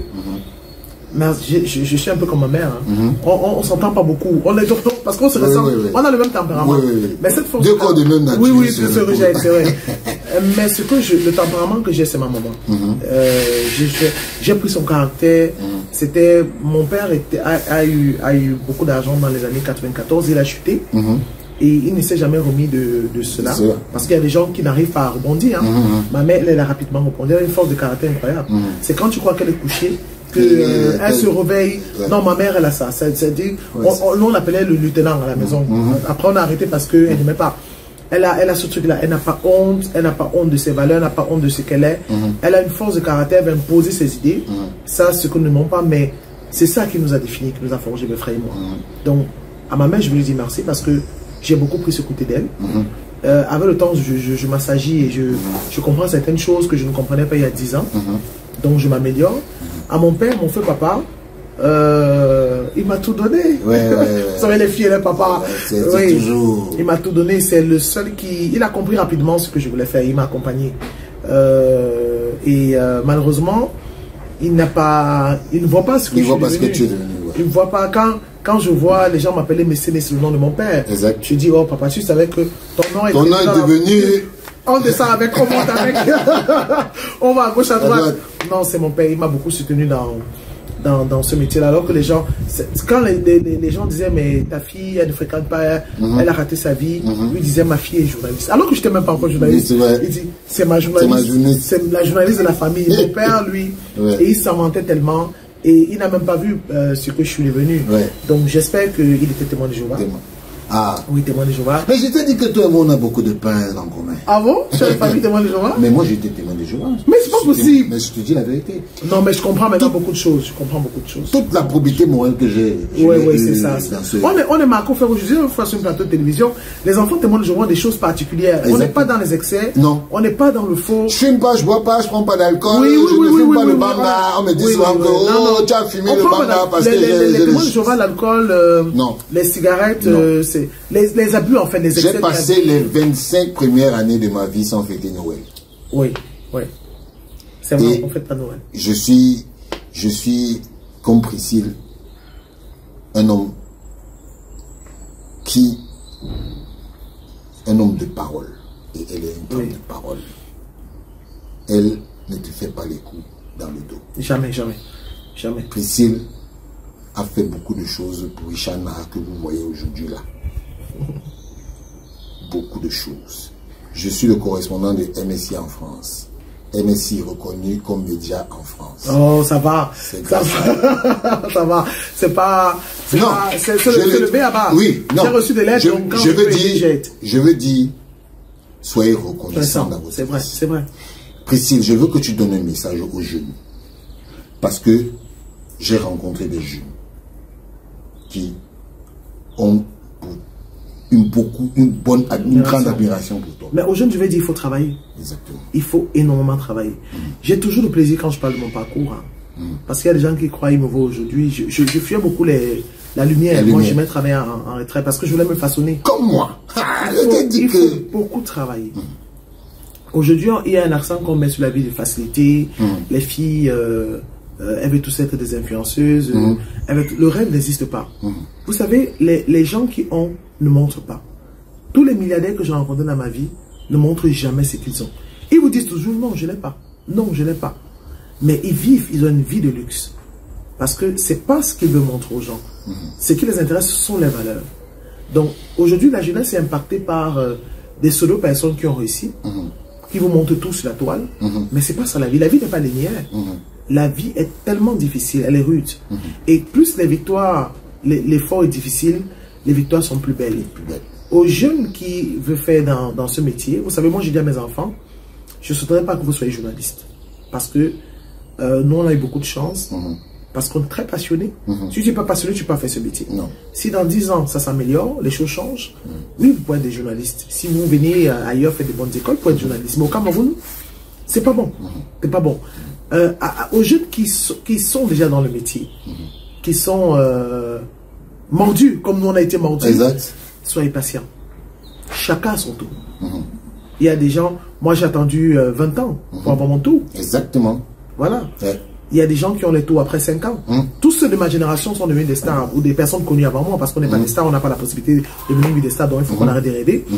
Tous ceux de ma génération ont connu la lumière avant moi, mais j'ai trimé. Exactement. Parce que je ne suis pas sexy, parce que je ne suis pas trop féminine, il faut que je mette les ongles, il faut que je me maquille, j'ai dit non, c'est pas moi ça, ou parce que je ne suis pas... Voilà, j'ai dit non, je vais rester comme je suis. Donc j'ai mon temps de gloire. Donc ne changez jamais la personne que vous êtes parce que vous voulez avancer. Restez ce que vous êtes. Apprenez, forgez-vous, ayez votre caractère, soyez humble. Parce que l'humilité, c'est quelque chose de très important, mais ne vous laissez pas écraser. Ne vous laissez pas écraser.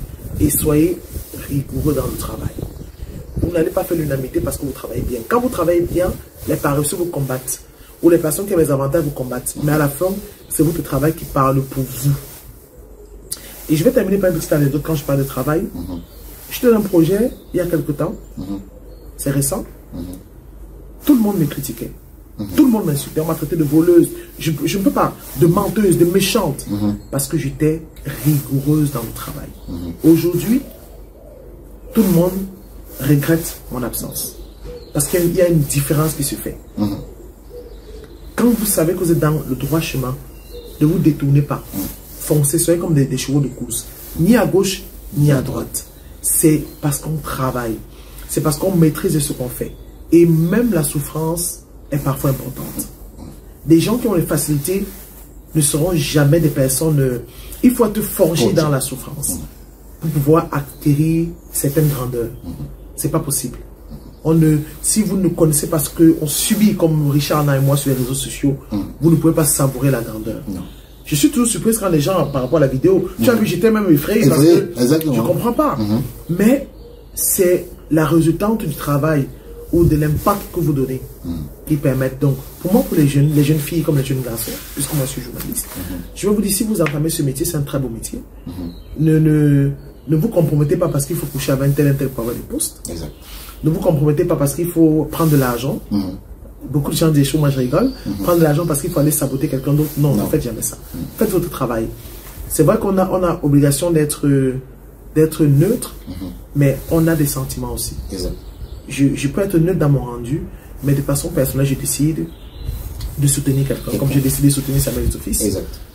C'est la première fois que je prends position. De tous les présidents, je donnais des conseils en retraite, mais j'ai décidé de le soutenir parce qu'il y avait tellement d'injustices qui se faisaient que j'ai dit non, mais ça, il faut que ça s'arrête. Mais en étant toujours juste, en restant droit dans ses bottes, pondéré, parce que l'histoire nous rattrape toujours. La vie n'est pas facile, mais il ne faut jamais se décourager. Je suis la pauvre parfaite. Oh, petit garçon manqué, tu ne peux rien faire, tu ne peux pas. Mais c'est ton travail qui parlera pour toi et rien d'autre. Et rien d'autre. La vie n'est pas facile. La vie n'est pas facile. Vous avez entendu? La vie n'est pas facile. La vie n'est pas facile. Tous les grands de ce monde, même s'ils viennent des bonnes familles, ils ont souffert. Tout ce qu'on vous donne facilement là, ça s'effrite même aussi. Samuel Eto'o que vous voyez là, il a souffert. Il a souffert. Il est venu en France. Il est resté. Après, il est rentré au Cameroun. Regardez toutes les grandes gloires. Elles sortent de familles tellement compliquées pour se retrouver où elles sont. Même aux États-Unis, vous savez, non, son père était un alcoolique, sa mère était consommée des stupéfiants, elle était violée. Aujourd'hui, elle se retrouve. Oui, il faut. La gloire de l'Éternel ne réjaillit que sur des personnes qui connaissent la valeur de l'humanité. Dieu ne peut pas te donner quelque chose si tu l'as déjà. Il faut que tu ne l'aies pas, que tu n'as pas conscience de cette valeur. Il te forge et il te donne les capacités de recevoir et de porter cela. Sinon, mais il faut travailler. Il faut travailler. Et puis, il ne faut jamais envier, jalouser.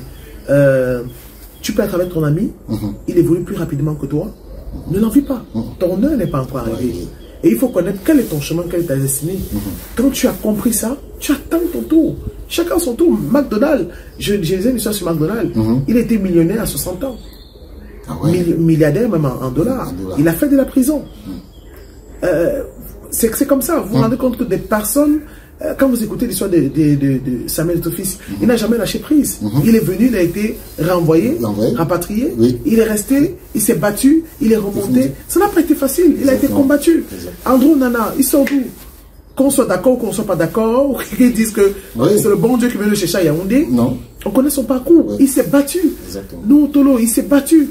J'ai regardé un truc sur TF1, Téléfoot, on parlait il y avait le défenseur qu'on appelait cardiaque, Nicolas Koulou. Il sort d'où? Vous voyez, on l'appelait cardiaque parce qu'il lui mettait tellement prendre des risques. Mais aujourd'hui, on vous dit que c'est l'un des meilleurs défenseurs qu'on a eu en équipe nationale. Rigobert Song, ils sont d'où? Les Omambik, ce sont des joueurs qu'on allait prendre à Puma, on ne les connaissait pas. Ils jouaient le 2-0. Regardez ce qu'ils ont fait. Donc, toute bonne carrière est forgée dans la souffrance et l'apprentissage.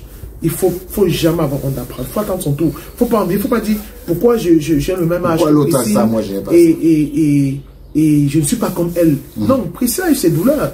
Il y a des moments où je pleure dans ma chambre. Je pleure dans le secret. Mais quand je finis de pleurer, je deviens une autre personne. Donc chacun a son parcours. Que personne ne vous dise que oh non, je suis bien, je suis heureuse, oh je m'en sors. Non, chacun a ses douleurs. Et ne cherche pas à savoir les douleurs de l'autre, ni le parcours de l'autre. Toi, forge ton parcours. Et fais confiance à l'Éternel. C'était Priscille Messény. La vraie. Pas celle que vous voyez sur les plateaux là. Dure comme vous avez entendu au début là. C'était la vraie Priscille. Et vraiment, Priscille, je te remercie. Merci mon frère. Pour ce petit moment que tu nous as accordé. Parce que on connaît, il faut de temps en temps aller vers les gens pour connaître qui ils sont.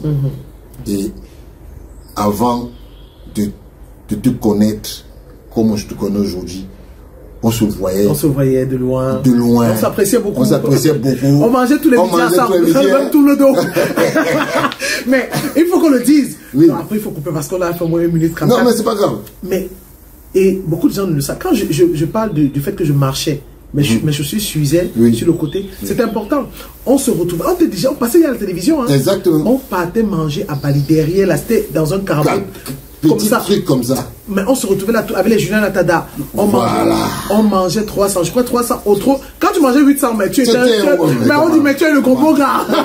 Quand tu manges 300, ça veut dire que tu as eu le combo, tu as les dos. On m'a dit que mes gars, mais il faut moi. Non, oui, c'est important. Voilà. C'est important. Aujourd'hui, Richard n'a pu se permettre de se payer une basket à 500 €. Ouais. Mais il a eu ses galères. Et aujourd'hui, vous allez l'insulter, que tu es ici. Les gens l'insultent, tu sa personne, invente des histoires. Richard Na a fait ses classes. Et ça, je vais finir par là. Tu vas voir où tu vas insérer cela. Richard Na a fait ses classes. C'est un gars qui a galéré au pays. Il a fait ses classes. Vous ne savez pas ce que c'est. Parce que les gens disent que tu es technicien. Qu'est-ce que ça veut dire, il est technicien? Il est même plus journaliste que vous. Parce que il est passionné. La particularité de ce métier, c'est la passion. Claire Chazal n'était pas journaliste. Hein. C'était ton modèle là. Et PPD a dit, cette femme-ci, je sens quelque chose. Elle a appris sur le tas. Elle a appris sur le tas. C'est ça le journalisme. C'est tout ce que nous pratiquons au Cameroun. Le directeur général de la CATV, il n'a pas fait l'école de journalisme. Il faut arrêter. Voici un technicien, c'est vrai. C'est comme nous on appelle à l'époque des DJ de radio là. Mais c'est des techniciens, des metteurs, des metteurs en ondes. Qui a dit, je suis passionné. Il a fait ses classes. Il a commencé à apprendre. Moi, quand je le voyais, il était avec Julana, il apprenait. Il n'était pas connu. Aujourd'hui, les gens viennent aujourd'hui se moquent de lui. Mais sauf que lui, aujourd'hui, il est journaliste. Il couvre des événements. Il diffuse. Il parle. Il s'exprime mieux que vous en français et en anglais. Tout à l'heure, on travaille sur un dossier, maintenant, tu maîtrises l'anglais que moi. Donc, il s'exprime mieux que vous en français et en anglais. Et vous voulez l'insulter. Non, Richard a mérite d'être là où il est. Il a fait ses classes. Il a fait ses classes. Et parce qu'il est humble et qu'il reconnaît que j'ai des manquements, je veux m'améliorer, il ira encore plus loin. Et quand vous allez le voir plus loin, vous allez commencer à dire qu'il est entré dans la... Non, il a travaillé. Non, on dit que c'est un depsou. Non. Que c'est un depsou. Toi-même, tu connais, non? Non, la première fois que je suis venu, tu m'as reçu avec ta femme, tes enfants. Tu as eu un malheur très dur, beaucoup de courage, je t'ai donné tout mon soutien. Voilà.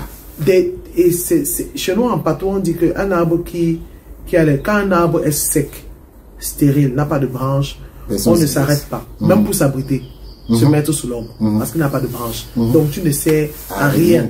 Quand un arbre a des branches, a des fruits, il reçoit les cailloux, il reçoit les bâtons, il reçoit tout. Parce que tu as des choses, tu as des fruits qui sont là. Les gens veulent. Quand tu n'as pas de fruits, tu as un long feuillage, les gens vont se mettre autour de toi pour rechercher l'ombre. Donc, ça ne doit jamais te surprendre quand les gens t'insultent. Quand les gens te rabaissent, les gens essaient de vouloir te rabaisser. Dis-toi que ça veut dire que je commence à être quelqu'un d'important. Donc, je suis sur le bon chemin. Là-bas où je suis là, je dois appuyer. Accélération.